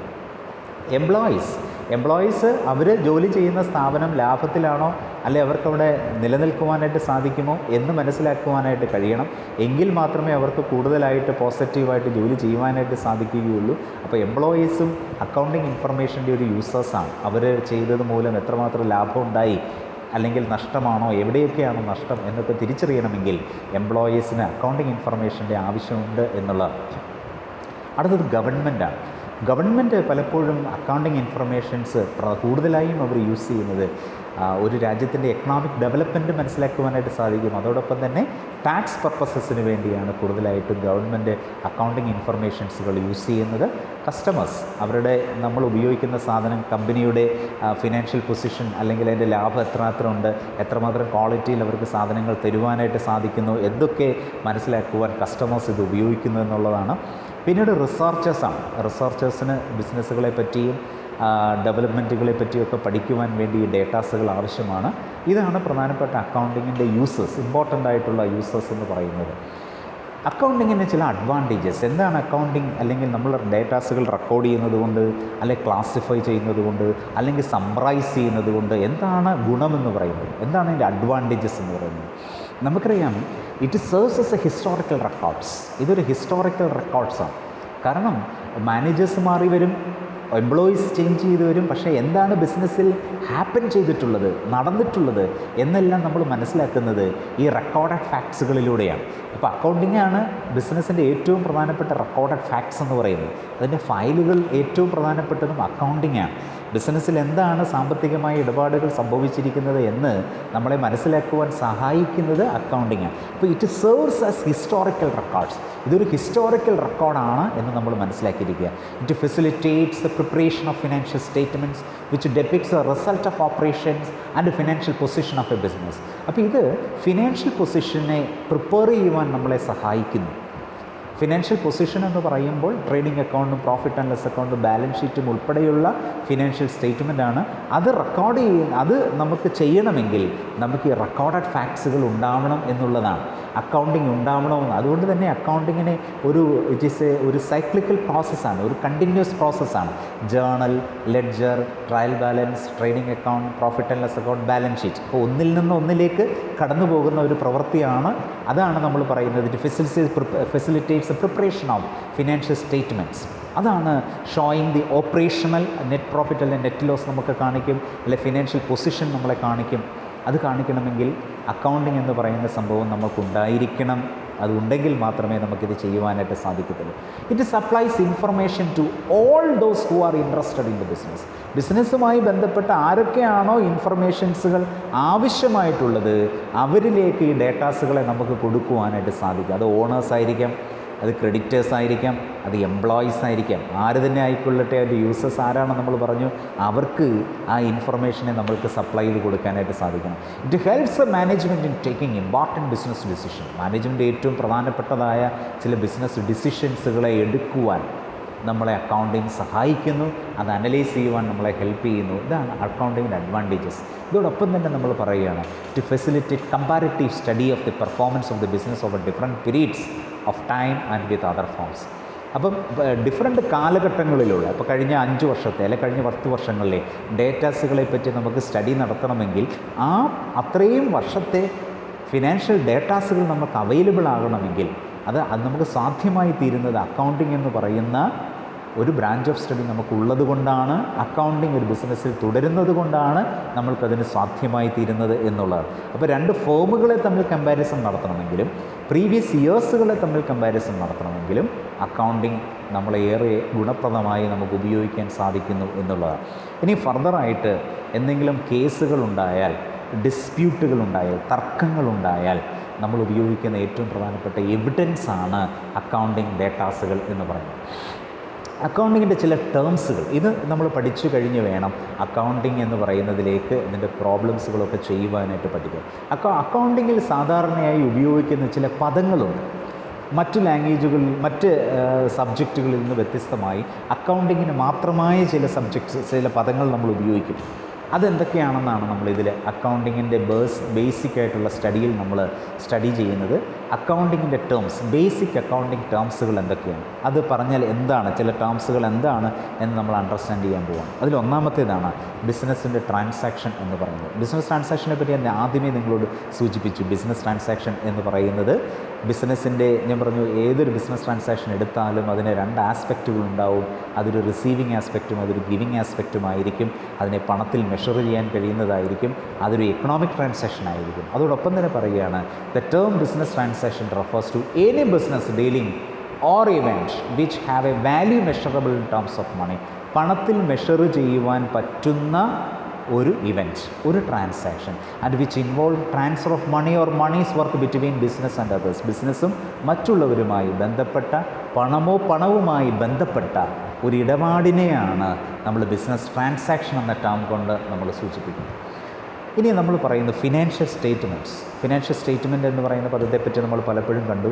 ഫിനാൻഷ്യൽ സ്റ്റേറ്റ്മെൻറ്റിൽ പ്രോഫിറ്റ് അഥവാ ഇൻകം സ്റ്റേറ്റ്മെൻറ്റും ബാലൻസ് ഷീറ്റും ഉണ്ട് എന്ന് നമ്മൾ പറഞ്ഞു. There are 2 basic financial statements. Financial സ്റ്റേറ്റ്മെൻറ്റിൽ രണ്ട് കാര്യങ്ങളാണ് പ്രധാനപ്പെട്ടതായിട്ട് ഉള്ളത്. ഒന്ന് പ്രോഫിറ്റ് ആൻഡ് ലോസ് അക്കൗണ്ടും, രണ്ട് ബാലൻസ് ഷീറ്റുമാണ്. പ്രോഫിറ്റ് ആൻഡ് ലോസ് അക്കൗണ്ടിൻ്റെ കമ്പോണൻസ് എന്ന് പറയുന്നത് എക്സ്പെൻസുകളും ഇൻകംസുകളുമാണ്. അതാണ് പ്രോഫിറ്റ് ആൻഡ് ലോസ് അക്കൗണ്ടിൻ്റെ കമ്പോണൻസ്. എന്നാൽ ബാലൻസ് ഷീറ്റിൻ്റെ കമ്പോണൻസ് എന്ന് പറയുന്നത് അസറ്റുകൾ, ലയബിലിറ്റികൾ, ക്യാപിറ്റൽ. ഇനി ഓരോന്നിനെ പറ്റി നമ്മൾ പഠിക്കുക. അസറ്റുകൾ എന്താണ്, ഏതൊക്കെ ടൈപ്പ് ഓഫ് അസറ്റ്സുകളുണ്ട്, ലയബിലിറ്റി എന്താണ്, ക്യാപിറ്റൽ എന്താണ്, ഇങ്ങനെ പഠിക്കും. അപ്പോൾ പ്രധാനപ്പെട്ടതായി 5 ലെഡ്ജറുകൾ എന്ന് പറഞ്ഞാൽ 5 ക്ലാസിഫിക്കേഷൻസുകൾ അക്കൗണ്ടിങ്ങിനുണ്ടെന്നുള്ളതാണ്. അതെന്തൊക്കെയാണ്? അസറ്റ്, ലയബിലിറ്റി, ക്യാപിറ്റൽ, എക്സ്പെൻസസ്, ഇൻകംസുകൾ, ഇങ്ങനെയാണ് 5 തരംതിരിവുകൾ, 5 ക്ലാസിഫിക്കേഷൻ. അപ്പോൾ ഒരു ട്രാൻസാക്ഷൻ നിങ്ങൾ എടുത്തു നോക്കിയാലേ ഈ 5 രീതിയിൽ നമുക്കിതിലേതെങ്കിലുമൊക്കെയാണിത്, മനസ്സിലായില്ലേ? അങ്ങനെ നമുക്ക് ഇതിനെ തരംതിരിക്കുവാനായിട്ട് സാധിക്കുന്നു എന്നുള്ളതാണ്. ഇനി ഓരോന്നും എന്താണ് അസറ്റുകൾ എന്ന് പറഞ്ഞാൽ എന്താണ്? ബിസിനസ്സുകളിൽ ഉപയോഗിക്കുന്ന ഒരു പദം അസറ്റ്സ്. അസറ്റ് എന്ന് പറയുന്നത് ഒരു മെറ്റീരിയൽ തിങ്ങാണ്. നമുക്ക് മെറ്റീരിയലായിട്ടുള്ള അല്ലെങ്കിൽ ഒരു പൊസഷൻസാണ്, അല്ലെങ്കിൽ ഒരു പ്രോപ്പർട്ടി ഓഫ് ബിസിനസ്സാണ്. അപ്പോൾ ബിസിനസ്സിൻ്റെ ഒരു മെറ്റീരിയൽ തിങ്സ് ആയിരിക്കാം, ഒരു പൊസഷൻ ആയിരിക്കാം, ഒരു പ്രോപ്പർട്ടി ഓഫ് ബിസിനസ് ആയിരിക്കാം, ബിസിനസ്സിൻ്റെ ഒരു പ്രോപ്പർട്ടി ആയിരിക്കാം. ഇതിനെയൊക്കെ നമ്മൾ അസറ്റ്സുകൾ എന്ന് പറയും. That means any valuable things own by the business. ബിസിനസ്സിന് സ്വന്തമായ ഏതൊരു വാല്യുബിൾ തിങ്സിനെയും നമ്മൾ വിളിക്കുന്ന പേരാണ് അസറ്റ് എന്ന് പറയുന്നത്. So any valuable things own by the business. ബിസിനസ്സിന് സ്വന്തമായ ഏതൊരു വാല്യുബിൾ തിങ്സിനെയും നമ്മൾ വിളിക്കുന്ന പേരാണ് അസറ്റ്സ് എന്ന് പറയുന്നത്. അസറ്റുകളെ നമുക്ക് പ്രധാനമായിട്ടും 2 രീതിയിൽ നമ്മൾ ക്ലാസിഫൈ ചെയ്യും. Broadly classified into 2. First one, the fixed asset. Fixed assets എന്ന് പറഞ്ഞാൽ എന്താണ്? Assets which are acquired for relatively longer period for carrying on the business are called fixed asset. Assets which are acquired for relatively longer period, that is benefits enjoyed or benefit derived from such type of assets we can enjoy it beyond 1 year. ഒരു വർഷത്തിനപ്പുറത്തേക്ക് നമ്മൾക്കതിൻ്റെ ഫലത്തെ അനുഭവിക്കുവാനായിട്ട് കഴിയുന്നുവെങ്കിൽ അതിനെയാണ് നമ്മൾ fixed asset എന്ന് പറയുന്നത്. അപ്പോൾ relatively longer പീരീഡാണ്. നീണ്ട കാലയളവിലേക്ക് ബിസിനസ്സിൽ നിന്നുകൊണ്ട് ബിസിനസ്സിന് ലാഭമുണ്ടാക്കി തരുന്ന മെറ്റീരിയൽ ആയിട്ടുള്ള തിങ്സുകളെ, അല്ലെങ്കിൽ ഒരു പൊസഷണലായിട്ടുള്ള അല്ലെങ്കിൽ ഒരു പ്രോപ്പർട്ടിയെ നമ്മൾ വിളിക്കുന്ന പേരാണ് ഫിക്സഡ് അസറ്റ് എന്ന് പറയുന്നത്. അപ്പോൾ ഇതെന്ത് ചെയ്യുന്നു? They help in generation of income and not for resales. അപ്പോൾ ബിസിനസ്സിന് ഇൻകത്തെ ജനറേറ്റ് ചെയ്യുവാൻ ഇത് സഹായിക്കുന്നു. ഒരിക്കലും ഇത് നമുക്ക് സെയിൽ ചെയ്യുവാൻ വേണ്ടിയില്ല. ഇപ്പോൾ പ്ലാന്റ്, മെഷീനറി, ബിൽഡിങ്, പിന്നെ എന്താണ് നമ്മൾ പറയുന്നത്, ഫർണിച്ചറുകൾ, ഇങ്ങനെയൊക്കെ ഉള്ളതൊക്കെ തന്നെ ബിസിനസ്സിൽ നമ്മൾ സെയിൽ ചെയ്യുവാൻ വേണ്ടി അല്ല ഉപയോഗിക്കുന്നത്. അത് നിർത്തിക്കൊണ്ട് നമുക്ക് ലാഭമുണ്ടാക്കുവാൻ വേണ്ടി അല്ലെ ഇൻകം ഉണ്ടാക്കുവാൻ വേണ്ടി നമ്മൾ ഉപയോഗിക്കുന്ന മെറ്റീരിയൽ തിങ്സുകളെയാണ് നമ്മൾ അസറ്റുകൾ എന്ന് പറയുന്നത്. അതിൻ്റെ എക്സാമ്പിൾസ് നമ്മൾ പറയുകയാണ് ലാൻഡ്, ബിൽഡിങ്, ഇങ്ങനെയൊക്കെ ഉള്ളത് അതിൻ്റെ എക്സാമ്പിൾസുകളാണ്. ഇനി അസറ്റുകളിൽ ഫിക്സഡ് അസറ്റ് എന്താ നമ്മൾ പറഞ്ഞു? കറണ്ട് അസറ്റാണ്. കറണ്ട് അസറ്റ്സ് എന്ന് പറയുന്നത് ഒരു കൊല്ലത്തിനുള്ളിൽ ക്യാഷാക്കി മാറ്റാൻ പറ്റുന്ന അസറ്റുകളെ നമ്മൾ വിളിക്കുന്ന പേരാണ് കറണ്ട് അസറ്റ്സ് എന്ന് പറയുന്നത്. അപ്പോൾ current assets are those assets which can be converted in to cash within 1 year. ഒരു കൊല്ലത്തിനുള്ളിൽ പണമാക്കി മാറ്റാൻ സാധിക്കുന്ന അസറ്റുകളെ നമ്മൾ വിളിക്കുന്ന പേരാണ് കറണ്ട് അസറ്റ്സ്. ഈ കറണ്ട് അസറ്റ് എന്നും ഫിക്സഡ് അസറ്റ് എന്നൊക്കെ പറയുന്ന ഒരു classification on the basis of ലിക്വിഡിറ്റിയാണ്. ലിക്വിഡിറ്റി എന്ന് പറഞ്ഞാൽ എന്താണ്? അസറ്റുകളെ പണമാക്കി മാറ്റാനുള്ള വേഗതയെ വിളിക്കുന്ന പേരാണ്. An ability to convert an asset in to cash. ഒരു അസറ്റിനെ പണമാക്കി മാറ്റാനുള്ള എബിലിറ്റി, അതിൻ്റെ വേഗത, അതിനെ നമ്മൾ വിളിക്കുന്ന പേരാണ് ലിക്വിഡിറ്റി എന്ന് പറയുന്നത്. അപ്പോൾ ലിക്വിഡിറ്റിയെ ബേസ് ചെയ്താണ് അസറ്റുകളെ കറണ്ട് അസറ്റുകളെന്നും ഫിക്സഡ് അസറ്റ് എന്നും നമ്മൾ വിളിക്കും. അതിൽ ഫിക്സഡ് അസറ്റ് എന്താണെന്ന് നമ്മൾ ഡിസ്കസ് ചെയ്തു. Current assets are those assets which can be converted in to cash within 1 year. ഒരു കൊല്ലത്തിനുള്ളിൽ. അപ്പോൾ മാക്സിമം അതിൻ്റെ ടൈം എന്ന് പറയുന്നത് 1 ഇയറാണ്. ഒരു കൊല്ലത്തിനുള്ളിൽ പണമാക്കി മാറ്റാൻ സാധിക്കുന്ന അസറ്റുകളെ നമ്മൾ വിളിക്കുന്ന പേരാണ് കറണ്ട് അസറ്റ്സുകൾ എന്ന് പറയുന്നത്. അപ്പോൾ ഏതൊക്കെയാണ് കറണ്ട് അസറ്റ്സുകൾ എന്ന് പറയുന്നത്? Cash in hand, cash at bank, sundry debtors, bills receivable, closing stock, prepaid expense, accrued incomes. ഇതാണ് ഒരു ബിസിനസ്സിലെ ഏറ്റവും ഇമ്പോർട്ടൻ്റ് ആയിട്ടുള്ള കറണ്ട് അസറ്റ്സുകൾ എന്ന് പറയുന്നത്. ഇതൊക്കെയാണ് ക്യാഷ് ഇൻ ഹാൻഡ് എന്ന് പറഞ്ഞാൽ നമ്മുടെ കയ്യിലുള്ള പണമാണ്. ക്യാഷ് അറ്റ് ബാങ്ക്, ബാങ്കിലുള്ള പണമാണ്. സൺട്രി ഡെപ്റ്റേഴ്സ് എന്ന് പറഞ്ഞാൽ നമുക്ക് പണം തരാനുള്ള ആളുകളെ, ഒരു ബിസിനസ്സിന് പണം തരാനുള്ള ആളുകളെ നമ്മൾ വിളിക്കുന്ന പേരാണ് സൺട്രി ഡെപ്റ്റേഴ്സ് എന്ന് പറയുന്നത്. ബിൽസ് റിസീവബിൾസ് എന്ന് വെച്ചാൽ പണം നമുക്ക് ബില്ല് വരികയാണെങ്കിൽ അത് നമുക്ക് ബാങ്കിൽ കൊടുത്ത് പണമാക്കി മാറ്റാനായിട്ട് സാധിക്കും. അതിനെയാണ് ബിൽസ് റിസീവബിൾ എന്ന് നമ്മൾ പറയുന്നത്. ക്ലോസിംഗ് സ്റ്റോക്ക് എന്ന് പറയുന്നത് stock lying in the business at the end of the period. ബിസിനസ്സിൽ വിറ്റിട്ടില്ലാത്ത ഗുഡ്സുകളെ നമ്മൾ വിളിക്കുന്ന പേരാണ് ക്ലോസിംഗ് സ്റ്റോക്ക് എന്ന് പറയുന്നത്. പ്രീപെയ്ഡ് എക്സ്പെൻസ് എന്ന് പറഞ്ഞാൽ എക്സ്പെൻസസ് പെയ്ഡ് ഇൻ അഡ്വാൻസ്, മുൻകൂറായി നമ്മൾ കൊടുക്കുന്ന പണമാണ്. അപ്പോൾ അടുത്ത കൊല്ലം നമ്മൾ അത്രയും പണം കുറച്ച് കൊടുത്താൽ മതി. അതുകൊണ്ടാണ് അവ അസറ്റുകളായി നമുക്ക് മാറുന്നത്. അക്രൂഡ് ഇൻകംസ് എന്ന് പറഞ്ഞാൽ എന്താണ്? Income due but not received. Income due ആയി പക്ഷേ നമ്മൾ റിസീവ് ചെയ്തിട്ടില്ല. ഇങ്ങനെയുള്ളതിനെയാണ് നമ്മൾ അക്രൂഡ് ഇൻകംസുകൾ എന്ന് പറയുന്നത്. അപ്പോൾ കറണ്ട് അസറ്റ് ക്ലിയർ ആയല്ലോ നിങ്ങൾക്ക്? ഓക്കെ. അടുത്തത് ഫിക്സഡ് അസറ്റുകളെ നമുക്ക് പല രീതിയിൽ ക്ലാസിഫൈ ചെയ്യാനായിട്ട് സാധിക്കും. ഫിക്സഡ് അസറ്റിന് ചില ക്ലാസിഫിക്കേഷൻസ് വീണ്ടുമുണ്ട്. അപ്പം ഞാൻ പറഞ്ഞു അസറ്റുകൾ എന്താണ്, അതിൽ ഫിക്സഡ് അസറ്റ് എന്താണ്, കറണ്ട് അസറ്റ് എന്താണ്. ഫിക്സഡ് അസറ്റിൻ്റെ വീണ്ടും നമ്മൾ പറയുകയാണ്. ഒന്നാമത് ടാൻജിബിൾ അസറ്റ്സ് എന്ന് പറയും. ടാൻജിബിൾ അസറ്റ്സ് എന്ന് പറഞ്ഞാൽ നമ്മൾ മനസ്സിലാക്കിയിരിക്കേണ്ട ഒരു കാര്യം, ഒരു ഡെഫിനിറ്റ് ഷേപ്പുള്ള ഒരു ഫിസിക്കൽ എക്സിസ്റ്റൻസ് ഉള്ള അസറ്റുകളെ നമ്മൾ വിളിക്കുന്ന പേരാണ് tangible assets. So assets having definite shape and physical existence. ഒരു ഫിസിക്കൽ എക്സിസ്റ്റൻസ് അതിനുണ്ട്, ഒരു ഡെഫിനിറ്റ് ഷേപ്പ് അതിനുണ്ട്. Because we can see, touch and felt, നമുക്ക് കാണാൻ കഴിയുന്ന, തൊടാൻ കഴിയുന്ന, ഫെൽറ്റ് ചെയ്യാൻ പറ്റുന്ന അസറ്റുകളെ നമ്മൾ വിളിക്കുന്ന പേരാണ് ടാൻജിബിൾ അസറ്റ്സ് എന്ന് പറയും. അപ്പോൾ അതിൻ്റെ എക്സാമ്പിൾസ് എന്തൊക്കെയാണ്? ലാൻഡ്, ബിൽഡിങ്, ഫർണിച്ചർ, ഇവയൊക്കെ നമുക്ക് സീൻ ചെയ്യാൻ പറ്റും. We can seen, touch and felt. എന്നാൽ അക്കൗണ്ടിങ്ങിൽ നമ്മൾ അസറ്റുകൾക്ക് മറ്റൊരു ക്ലാസിഫിക്കേഷൻസ് കൂടിയുണ്ട്. അതിനെ നമ്മൾ വിളിക്കുന്ന പേരാണ് ഇൻടാൻജിബിൾ അസറ്റ്സ് എന്ന് പറയും. അസറ്റുകൾക്ക് അങ്ങനെ ഒരു ഡെഫിനറ്റ് ഷേപ്പ് ഇല്ല, ഒരു ഫിസിക്കൽ എക്സിസ്റ്റൻസ് ചിലപ്പോഴും ഉണ്ടാവണമെന്നില്ല. അങ്ങനെയുള്ള അസറ്റുകളെ നമ്മൾ വിളിക്കുന്ന പേരാണ് ഇൻടാൻജിബിൾ അസറ്റ്സ് എന്ന് പറയും. അപ്പോൾ assets having no physical existence, ഒരു ഫിസിക്കൽ എക്സിസ്റ്റൻസ് ഇല്ല, but are represented by some rights in certain things. ചില റൈറ്റ്സുകളാണ്, ആ റൈറ്റ്സുകളാണ് നമ്മൾ ഇൻടാൻജിബിൾ അസറ്റ് എന്ന് പറയും. ഗുഡ് വിൽ, ബിസിനസ്സിൻ്റെ റെപ്യൂട്ടേഷൻ, അതിനെ നമ്മളൊരു അസറ്റായിട്ട് ട്രീറ്റ് ചെയ്യും. ബിസിനസ്സിൻ്റെ trade mark, patent, copy rights, ഡിസൈനുകൾ, ഇവയൊക്കെ നമുക്ക് അസറ്റുകളായിട്ട് ട്രീറ്റ് ചെയ്യാൻ സാധിക്കും. ഇതിനെ നമ്മൾ വിളിക്കുന്ന പേരാണ് ഇൻടാൻജിബിൾ അസറ്റ്സ് എന്ന്. അപ്പോൾ ടാൻജിബിലിറ്റി ബേസ് ചെയ്തുകൊണ്ട് അസറ്റുകളെ നമ്മൾ ടാൻജിബിൾ അസറ്റ് എന്നും ഇൻടാൻജിബിൾ അസറ്റുകളെന്നും വിളിക്കുന്നു എന്ന് മനസ്സിലാക്കിയിരിക്കുക. അടുത്തതായിട്ട് മറ്റൊരു ടൈപ്പ് ഓഫ് അസറ്റാണ് വേസ്റ്റിംഗ് അസറ്റ് എന്ന് പറയും. വേസ്റ്റിംഗ് അസറ്റ് എന്ന് പറഞ്ഞാൽ അത് നാച്ചുറൽ റിസോഴ്സസുകളാണ്, ഉപയോഗിക്കും തോറും കുറഞ്ഞു വരുന്ന അസറ്റുകൾ, എക്സോസ്റ്റ് ചെയ്യപ്പെടുന്ന, എക്സ്ട്രാക്റ്റ് ചെയ്യും തോറും എക്സോസ്റ്റ് ചെയ്യപ്പെടുന്ന, അല്ലെങ്കിൽ ഉപയോഗിക്കും തോറും കുറയുന്നത്, അതെപ്പോഴും നാച്ചുറൽ റിസോഴ്സസാണ്. മൈൻസുകൾ, കോറീസുകൾ, ഓയിൽ, ഇവയൊക്കെ നമ്മൾ എക്സ്ട്രാക്റ്റ് ചെയ്യും തോറും അതെന്ത് ചെയ്ത് വരും? റെഡ്യൂസ് ചെയ്ത് വരും. Assets which get exhausted to the extent of extractions, extract ചെയ്യുന്തോറും അത് റെഡ്യൂസ് ചെയ്തു വരും. അതിനെ നമ്മൾ വിളിക്കുന്ന പേരാണ് വേസ്റ്റിംഗ് അസറ്റ്സുകൾ എന്ന് പറയും. അപ്പോൾ അതെന്തൊക്കെയാണ്? മൈൻസുകൾ, കോറീസുകൾ, ഓയിൽ ഫീൽഡുകളൊക്കെയാണ്. അടുത്ത നാലാമത്തെ മറ്റൊരു ക്ലാസിഫിക്കേഷനാണ് ഫിക്റ്റീഷ്യസ് അസറ്റ്സുകൾ എന്ന് പറയും. ഫിക്റ്റീഷ്യസ് എന്ന് പറയുന്ന പദം തന്നെ ഒരു ഇമാജിനാണ്. Fictitious nature, it shows nature of fictitious നേച്ചറാണ്. അസറ്റിൻ്റെ നേച്ചർ കാണിക്കും, but it is not an asset. അസറ്റിനെ പോലെ നമുക്ക് ഫീൽ ചെയ്യും, but it is not an asset. Assets which having no real value, ഒരു റിയൽ വാല്യൂ ഉണ്ടാവില്ല, but are shown in the books of accounts only for the technical reasons. ചില technical റീസൺസിന് വേണ്ടി നമ്മൾ നിലകൊള്ളുന്ന അസറ്റുകളെയാണ് ഫിക്റ്റീഷ്യസ് അസറ്റുകൾ എന്ന് പറയും. ഇപ്പോൾ ഒരു എക്സാമ്പിൾ ഞാൻ പറയാം. ഒരു കമ്പനി അതിൻ്റെ ഇനീഷ്യൽ സ്റ്റേജിൽ ഒരു 10 ലക്ഷം രൂപ പരസ്യത്തിന് വേണ്ടി, അഡ്വർടൈസ്മെൻറ്റിന് വേണ്ടി മുടക്കി. അഡ്വർടൈസ്മെൻ്റ് ഒരു എക്സ്പെൻസാണ്, പക്ഷേ നമ്മൾ മുടക്കിയിരിക്കുന്ന തുകയെന്ന് പറയുന്നത് ഒരു ലാർജ് എമൗണ്ടാണ്. 10 lakhs റുപ്പീസാണ് നമ്മൾ സ്പെൻഡ് ചെയ്തിരിക്കുന്നത്. അപ്പോൾ കമ്പനി എന്ത് ചെയ്യും ചോദിച്ചാൽ, ഈ 10 lakhs റുപ്പീസിനെ ഒരു അസറ്റായിട്ട് ട്രീറ്റ് ചെയ്യും.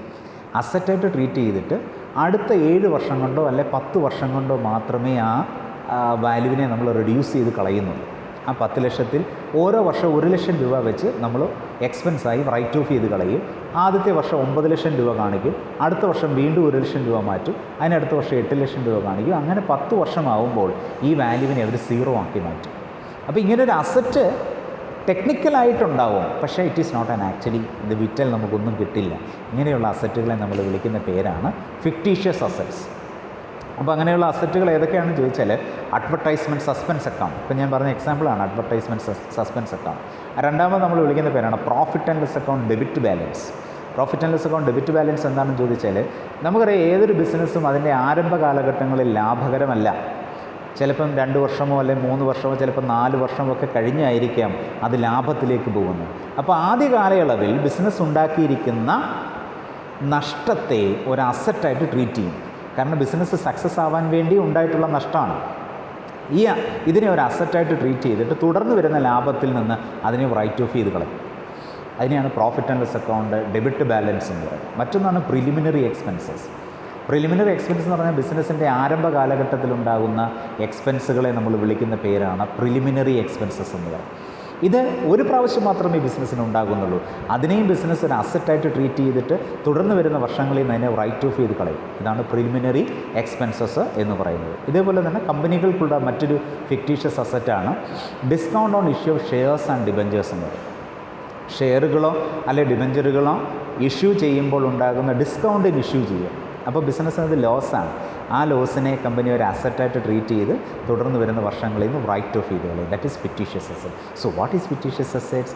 Assets having no real value but are shown in the books of accounts only for what? Only for the technical reasons.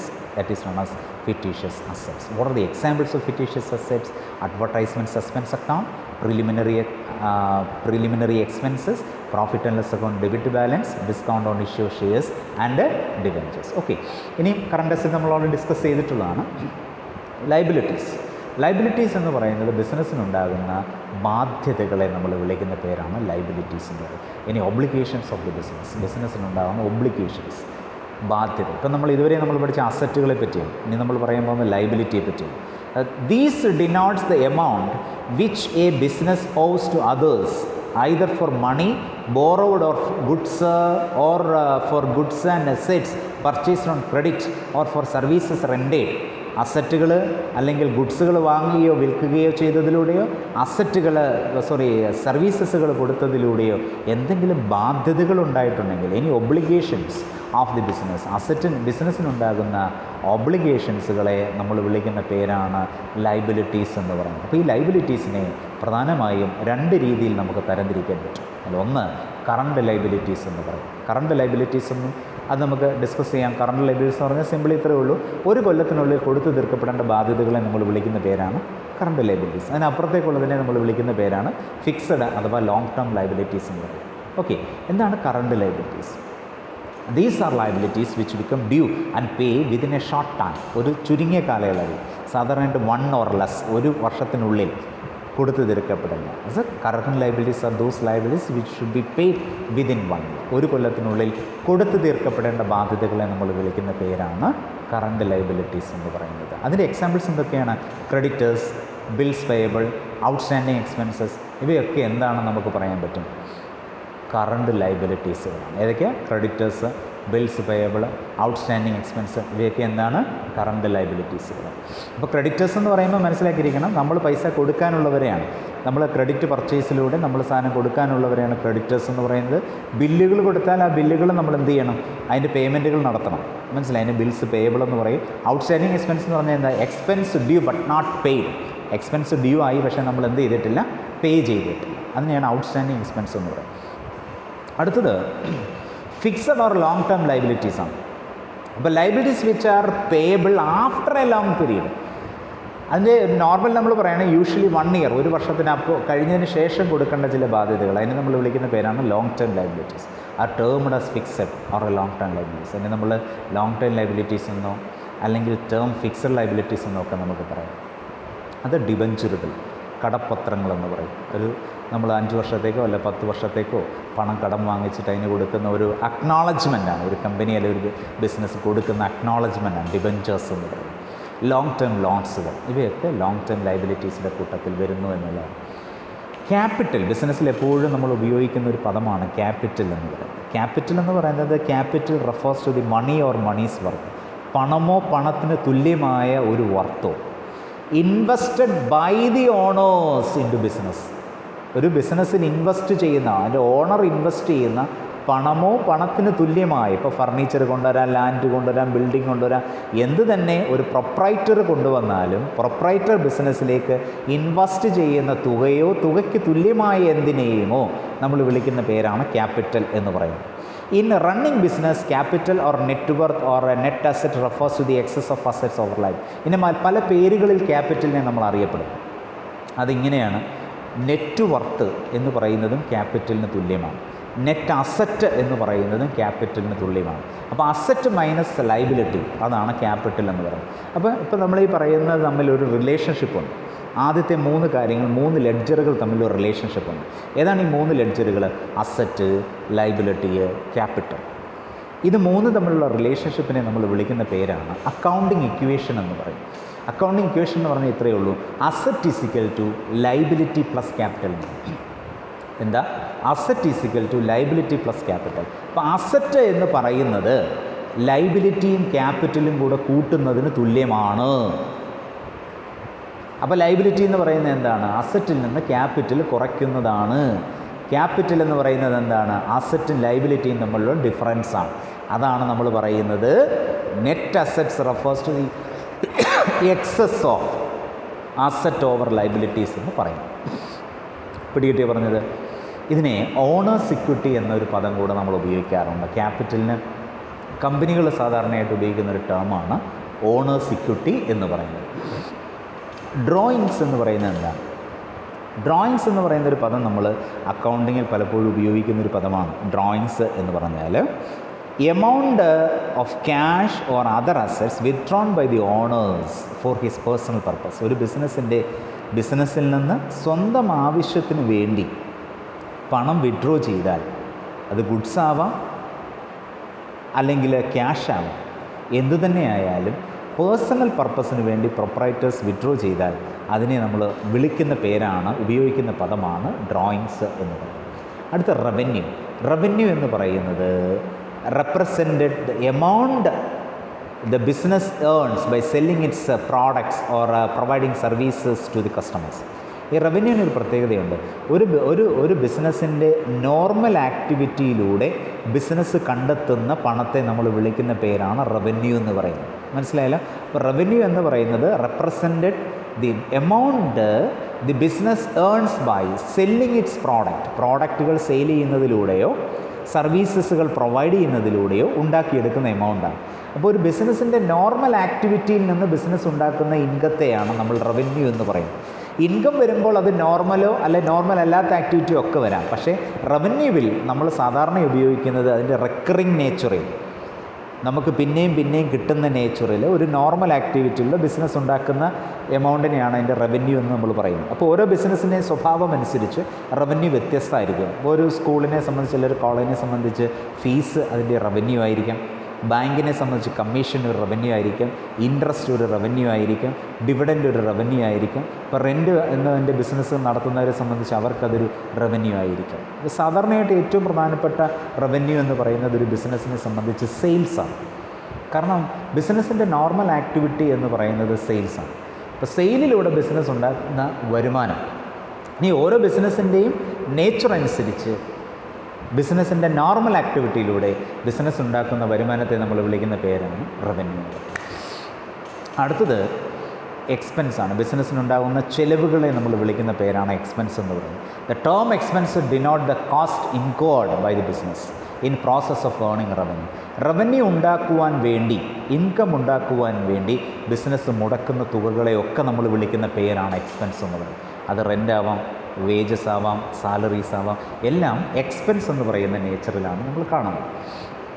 Expenditure എന്ന് പറയുന്ന മറ്റൊരു പദം കൂടെ. എക്സ്പെൻഡിച്ചേഴ്സ് എന്ന് പറയുന്നത് നമുക്കറിയാം, ഒരു ഓൺട്രപ്രണറെ സംബന്ധിച്ച് അയാൾ ഒരു സ്വന്തമായി ഒരു ബിസിനസ് സ്റ്റാർട്ട് ചെയ്ത് വരണമെങ്കിൽ അയാൾക്ക് ലാൻഡ് ഉണ്ടാവണം, അയാൾക്ക് ബിൽഡിംഗ് ഉണ്ടാവണം, അതങ്ങനെ പല കാര്യങ്ങളും. ഒരു വാടക കെട്ടിടത്തിലാണെങ്കിൽ അങ്ങനെ ഒരുപാട് എക്സ്പെൻസുകൾ അയാൾ മുടക്കും. അപ്പോൾ അയാളെ സംബന്ധിച്ച് അയാൾ ഫിക്സഡ് അസറ്റിനും പണം മുടക്കും, അതല്ലാതെ സാലറി കൊടുക്കുക, റെൻറ്റ് കൊടുക്കുക, കമ്മീഷൻ കൊടുക്കുക, ഇങ്ങനെയുള്ള ചെറിയ റിക്കറിങ് നേച്ചറിലുള്ളതിനും പണം മുടക്കും. ഇതിനെ രണ്ടിനെയും കൂടെ ചേർത്താണ് നമ്മൾ എക്സ്പെൻഡിച്ചർ എന്ന് പറയുന്നത്. എക്സ്പെൻഡിച്ചറുകളെ സാധാരണയായി അതിൻ്റെ ബെനിഫിറ്റുകൾ ഒരു വർഷത്തിനപ്പുറത്തേക്ക് അനുഭവിക്കാൻ പറ്റുന്ന ചില എക്സ്പെൻഡിച്ചേഴ്സ് ഉണ്ട്. ഇപ്പോൾ ഫർണിച്ചർ, ലാൻഡ്, ബിൽഡിങ്, മെഷീനറി, ഇങ്ങനെയൊക്കെ ഉള്ളത് നമ്മൾ പണം മുടക്കിയാൽ അതിൻ്റെ ബെനിഫിറ്റ് ഒരു വർഷമല്ല നമുക്ക് കിട്ടുന്നത്. അത് ബിസിനസ് എത്ര വർഷമുണ്ടോ അത്രയും കാലയളവ് വരെയും ഒക്കെ നമുക്ക് എന്ത് ചെയ്യാം, അതിൽ നിന്ന് നമുക്ക് ലാഭം ഉണ്ടാക്കിയെടുക്കാൻ പറ്റും. അങ്ങനെയുള്ള എക്സ്പെൻസുകളെ നമ്മൾ വിളിക്കുന്ന പേരാണ് ക്യാപിറ്റൽ എക്സ്പെൻഡിച്ചർ എന്ന് പറയും. ഇത് വിളിക്കുന്നത് ക്യാപിറ്റൽ എക്സ്പെൻഡിച്ചർ എന്ന് പറയും. ഇപ്പോൾ സാലറി കൊടുത്തു, റെൻറ്റ് കൊടുത്തു, അങ്ങനെയൊക്കെയുള്ളതിനെ നമ്മൾ വിളിക്കുന്ന പേരാണ് റവന്യൂ എക്സ്പെൻഡിച്ചേഴ്സ് എന്ന് പറയും. അപ്പോൾ benefit derived from such type of expenses V can enjoyed within 1 year. ഒരു കൊല്ലത്തിനുള്ളിൽ മാത്രം. ഇപ്പോൾ റെൻറ്റ് കൊടുത്തു, ഒരു മാസത്തെ കൊടുത്താൽ അടുത്ത മാസം വീണ്ടും കൊടുക്കണം, അതിനടുത്ത മാസം വീണ്ടും കൊടുക്കണം. That is a recurring nature. അവർ റവന്യൂ എക്സ്പെൻഡിച്ചേഴ്സാണ്. ഇപ്പോൾ ലാൻഡ് നമ്മൾ വാങ്ങിച്ചു, എല്ലാ മാസവും ലാൻഡ് വാങ്ങിക്കേണ്ട കാര്യമില്ല. That means benefit derived from such type of assets we can enjoyed beyond 1 year. ഒരു വർഷത്തിനപ്പുറത്തേക്ക് നമ്മൾക്കതിൻ്റെ ഫലം എൻജോയ് ചെയ്യാൻ പറ്റിയാൽ അത് ക്യാപിറ്റൽ എക്സ്പെൻഡിച്ചറുകളും മറ്റേത് റവന്യൂ എക്സ്പെൻഡിച്ചേഴ്സ്. ഇനി മറ്റൊരു രസകരമായ വസ്തുത, ക്യാപിറ്റൽ എക്സ്പെൻഡിച്ചറുകളാണ് അസറ്റുകളായി മാറുന്നത്. അക്കൗണ്ടിങ്ങിൽ നിങ്ങൾ മനസ്സിലാക്കി വെച്ചിരിക്കും. എന്താണ്? ക്യാപിറ്റൽ എക്സ്പെൻഡിച്ചറുകളെയാണ് അസറ്റുകളായി മാറ്റുവാൻ കഴിയുന്നത്. റവന്യൂ എക്സ്പെൻഡിച്ചറുകൾ എന്ന് പറയുന്നത് അത് എക്സ്പെൻസുകളാണ്. അതിൻ്റെ കാലയളവ് വളരെ ഷോർട്ടസ്റ്റ് പീരീഡാണ്. ആ ഷോർട്ടസ്റ്റ് പീരീഡിലുള്ളതാണ്. അതിനെയാണ് നമ്മൾ റവന്യൂ എക്സ്പെൻഡിച്ചേഴ്സ് എന്ന് നമ്മൾ വിളിക്കുന്നത്. ഓക്കെ, ഇനി ലോസ് എന്ന് പറഞ്ഞാൽ എന്താണ്? അസറ്റുകൾ കുറയുകയോ ലൈബിലിറ്റി കൂടുകയോ ചെയ്താൽ അത് ലോസിന് തുല്യമാണ്. Gross decrease in the asset or gross increase in liability, അല്ല ലൈബിലിറ്റി കൂടുക, അതിനെ നമ്മൾ ലോസസ് എന്ന് പറയാം. It is the excess of expenses over liabilities. ലൈബിലിറ്റിയും അല്ലെങ്കിൽ എക്സ്പെൻസും ഇൻകവും തമ്മിലുള്ള ഡിഫറൻസസിനെ നമ്മൾ വിളിക്കുന്ന പേരാണ് ലോസ് എന്ന് പറയുന്നത്. ഓണേഴ്സിൻ്റെ ഇക്വിറ്റിയെ എപ്പോഴും നഷ്ടം അഥവാ ലോസ് റെഡ്യൂസ് ചെയ്യിപ്പിക്കും എന്നുള്ളതാണ്. ഇൻകം എന്ന് പറഞ്ഞാൽ നിങ്ങൾക്കറിയാം, ബിസിനസ്സിനുണ്ടാകുന്ന ഇൻക്രീസിനെയാണ്, നെറ്റ് വർത്തിലുണ്ടാകുന്ന ഇൻക്രീസിനെ നമ്മൾ വിളിക്കുന്ന പേരാണ് ഇൻകം എന്ന് പറയുന്നത്. ബിസിനസ് ആക്ടിവിറ്റിയിലൂടെ അല്ലെ അതർ ആക്ടിവിറ്റിയിലൂടെ ബിസിനസ്സിനുണ്ടാകുന്ന വരുമാനത്തെ നമ്മൾ വിളിക്കുന്ന പേരാണ് income. Then the terms, it is A comprehensive term and include profit also. Profit ഉൾപ്പെടെ നോർമൽ ആക്ടിവിറ്റി ആയാലും അതർ ആക്ടിവിറ്റി ആയാലും ഏത് ആക്ടിവിറ്റിയിലൂടെയും ബിസിനസ് ഉണ്ടാക്കുന്ന വരുമാനത്തെ ഇൻകം എന്ന് പറയും. അപ്പോൾ റവന്യൂ ഇൻകവും തമ്മിൽ ഒരു ചെറിയ വ്യത്യാസമുണ്ട്. റവന്യൂ എന്ന് പറഞ്ഞാൽ നോർമൽ ആക്ടിവിറ്റി മാത്രമാണ്. ഇൻകം എന്ന് പറഞ്ഞാൽ നോർമലും ആവാം, അല്ലാത്ത ഏത് സ്വഭാവത്തിലുള്ള നേച്ചറിലൂടെയും ബിസിനസ് ഉണ്ടാക്കുന്ന വരുമാനത്തെ നമുക്ക് ഇൻകം എന്ന് പറയാനായിട്ട് സാധിക്കും. പ്രോഫിറ്റ് എന്ന് പറഞ്ഞാൽ നമുക്കറിയാം, എക്സ്പെൻസും ഇൻകവും തമ്മിൽ താരതമ്യം ചെയ്യുമ്പോൾ ഇൻകം കൂടി നിൽക്കുകയും എക്സ്പെൻസ് കുറഞ്ഞു നിൽക്കുകയും ചെയ്താൽ അതിനെ നമ്മൾ വിളിക്കുന്ന പേരാണ് പ്രോഫിറ്റ്, ലാഭം. അതെപ്പോഴും ഓണേഴ്സിൻ്റെ ഇക്വിറ്റിയെ അഥവാ ക്യാപിറ്റലിനെ, ഓണേഴ്സ് ഇക്വിറ്റി വിളിക്കുന്ന പേരാണ് ക്യാപിറ്റൽ, അതിനെ ഇൻക്രീസ് ചെയ്യിപ്പിക്കുന്നുള്ളതാണ്. അടുത്തത് നമ്മൾ പർച്ചേസാണ്. പർച്ചേസ് എന്ന് പറഞ്ഞാൽ സെയിൽ ചെയ്യുക എന്ന ലക്ഷ്യത്തോടു കൂടി ഗുഡ്സുകൾ അല്ലെ വാങ്ങിയാൽ അതിനെ വിളിക്കുന്ന പേരാണ് പർച്ചേസ് എന്ന് പറയുന്നത്. അപ്പോൾ നമ്മുടെ പർപ്പസ് ഇതാണ്, റീസെയിൽ ചെയ്യുക എന്ന പർപ്പസിനോട് കൂടി നമ്മൾ ഗുഡ്സുകൾ വാങ്ങിയാൽ അതിനെ വിളിക്കുന്ന പേരാണ് purchase. The total amount of goods procured by a business concern both for cash and credit. Cash കൊടുത്തോ ക്രെഡിറ്റ് ആയിട്ടോ നമ്മൾ സാധനങ്ങൾ വാങ്ങിയാൽ എന്തിനു വേണ്ടിയാണ്? മീൻ ഫോർ സെയിൽസിന് വേണ്ടി വാങ്ങിയാൽ ഇൻ ടേംസ് ആസ് പർച്ചേസ്. അതിനെ നമ്മൾ വിളിക്കുന്ന പേരാണ് പർച്ചേസ് എന്ന ടേം കൊണ്ട് സൂചിപ്പിക്കും. അതിൻ്റെ മറ്റൊരു ഓപ്പോസിറ്റ് ടേമാണ് സെയിൽസ്. പർച്ചേസ് ചെയ്ത സാധനത്തിനെ വിൽക്കുക, അത് നോർമൽ ആക്ടിവിറ്റിയാണ്. ഇപ്പോൾ ഒരു ഷോപ്പിൻ്റെ പ്രത്യേകത അനുസരിച്ചാണ് അവിടെ സെയിൽ ഉണ്ടാകുന്നത്. ഇപ്പോൾ ഒരു ക്ലോത്ത് മർച്ചൻ്റ് അയാളുടെ സെയിൽ എന്ന് പറഞ്ഞാൽ ക്ലോത്ത് വിൽക്കുക എന്നുള്ളതാണ്. അവിടെ മറ്റൊരു ഫിക്സഡ് അസറ്റ് വിറ്റാൽ അതിനെ സെയിലെന്ന് നമുക്ക് പറയാൻ പറ്റുകയില്ല. ഒരു ഇലക്ട്രോണിക് ഷോപ്പ് ഇലക്ട്രോണിക് പ്രോഡക്റ്റ് വിൽക്കുമ്പോഴാണ് സെയിൽ എന്ന് പറയുന്നത്. മനസ്സിലായില്ലേ? അപ്പോൾ it refers to the process of goods sold or receipts services. ഇപ്പോൾ സാധനങ്ങളോ സേവനങ്ങളോ വിൽക്കുക, rendered by the business. It is a major source of revenue of any business. അപ്പോൾ ഏതൊരു ബിസിനസ്സിൻ്റെ ഏറ്റവും പ്രധാനപ്പെട്ട റവന്യൂ, ഞാൻ നേരത്തെ പറഞ്ഞു, റവന്യൂ ആണ് സെയിൽ എന്ന് പറയുന്നത്. It can be cash sale or credit sale. ഇപ്പോൾ സെയിൽ എങ്ങനെയൊക്കെ ആവാം, ക്യാഷ് സെയിലാവാം, അല്ലെ എന്താവാം, ക്രെഡിറ്റ് സെയിലാവാം. അപ്പോൾ എങ്ങനെയുള്ള സെയിലാണ് എങ്കിലും അത് ബിസിനസ്സിൻ്റെ നോർമൽ ആക്ടിവിറ്റിയിൽ ബിസിനസ് നടക്കുന്ന ബിസിനസ്സുകളെ, കച്ചവടങ്ങളെ അല്ലെ സർവീസസുകൾ പ്രൊവൈഡ് ചെയ്താൽ നമുക്കതിനെ സെയിൽസ് എന്ന് നമുക്ക് പറയാൻ പറ്റും. ഇനിയും സ്റ്റോക്ക് എന്ന് പറയുന്നൊരു പദമാണ്. സ്റ്റോക്ക് എന്ന് പറഞ്ഞാൽ ഒരു പർട്ടിക്കുലറായിട്ടുള്ള ഒരു ഡേറ്റിൽ ബിസിനസ്സിൽ വിൽക്കാതെ കിടക്കുന്ന ഗുഡ്സുകളെ നമ്മൾ വിളിക്കുന്ന പേരാണ് സ്റ്റോക്ക് എന്ന് പറയും. അപ്പോൾ goods lying with a business for sale ചെയ്യുവാൻ വേണ്ടി കിടക്കുന്ന ഗുഡ്സുകളെ നമ്മൾ വിളിക്കുന്ന പേരാണ് സ്റ്റോക്ക് എന്ന് പറയുന്നത്. ഒരു അക്കൗണ്ടിങ് പീരീഡിൽ അൺസോൾഡ് ചെയ്തിട്ടില്ല, അപ്പോൾ ഒരു വർഷത്തിൻ്റെ അവസാനം വിൽക്കാതെ കിടക്കുന്ന ഗുഡ്സുകളെ നമ്മൾ വിളിക്കുന്ന പേരാണ് ക്ലോസിംഗ് സ്റ്റോക്ക് എന്ന് പറയും. അപ്പോൾ ഒരു വർഷത്തെ ക്ലോസിംഗ് സ്റ്റോക്ക് അടുത്ത വർഷത്തെ എന്തുവാ, ഓപ്പണിംഗ് സ്റ്റോക്കായിട്ട് മാറും. അപ്പോൾ ഓപ്പണിംഗ് സ്റ്റോക്ക്, ക്ലോസിംഗ് സ്റ്റോക്ക്, ഇത് രണ്ടും ബിസിനസ്സിൻ്റെ കാൽക്കുലേഷന് വേണ്ടി നമ്മൾ ഉപയോഗിക്കാറുണ്ട്. വിറ്റിട്ടില്ലാത്ത ഒരു പർട്ടിക്കുലർ ഡേറ്റിൽ സെയിൽ നടന്നിട്ടില്ലാത്ത ഗുഡ്സിനെ നമ്മൾ വിളിക്കുന്ന പേരാണ് സ്റ്റോക്ക് എന്നത്. ഡെപ്റ്റേഴ്സിനെ പറ്റി ഞാൻ നേരത്തെ പറഞ്ഞു. Who owes money to the business.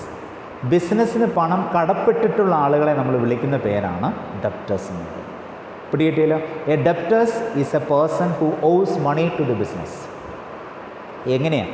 He has received some benefit from the business. ബിസിനസ്സിൽ നിന്ന് എന്തെങ്കിലും ഒരു ബിസിനസ് നേട്ടം അവർ നേടിയെടുത്തിട്ടുണ്ട്. അത് ഗുഡ്സ് ആവാം, അല്ലെങ്കിൽ നമുക്കറിയാം അത് സർവീസസ് ആവാം, എന്ത് തന്നെ ആയിക്കൊള്ളട്ടെ. പക്ഷേ ബിസിനസ്സിന് പണം അവർ കൊടുത്തിട്ടില്ല.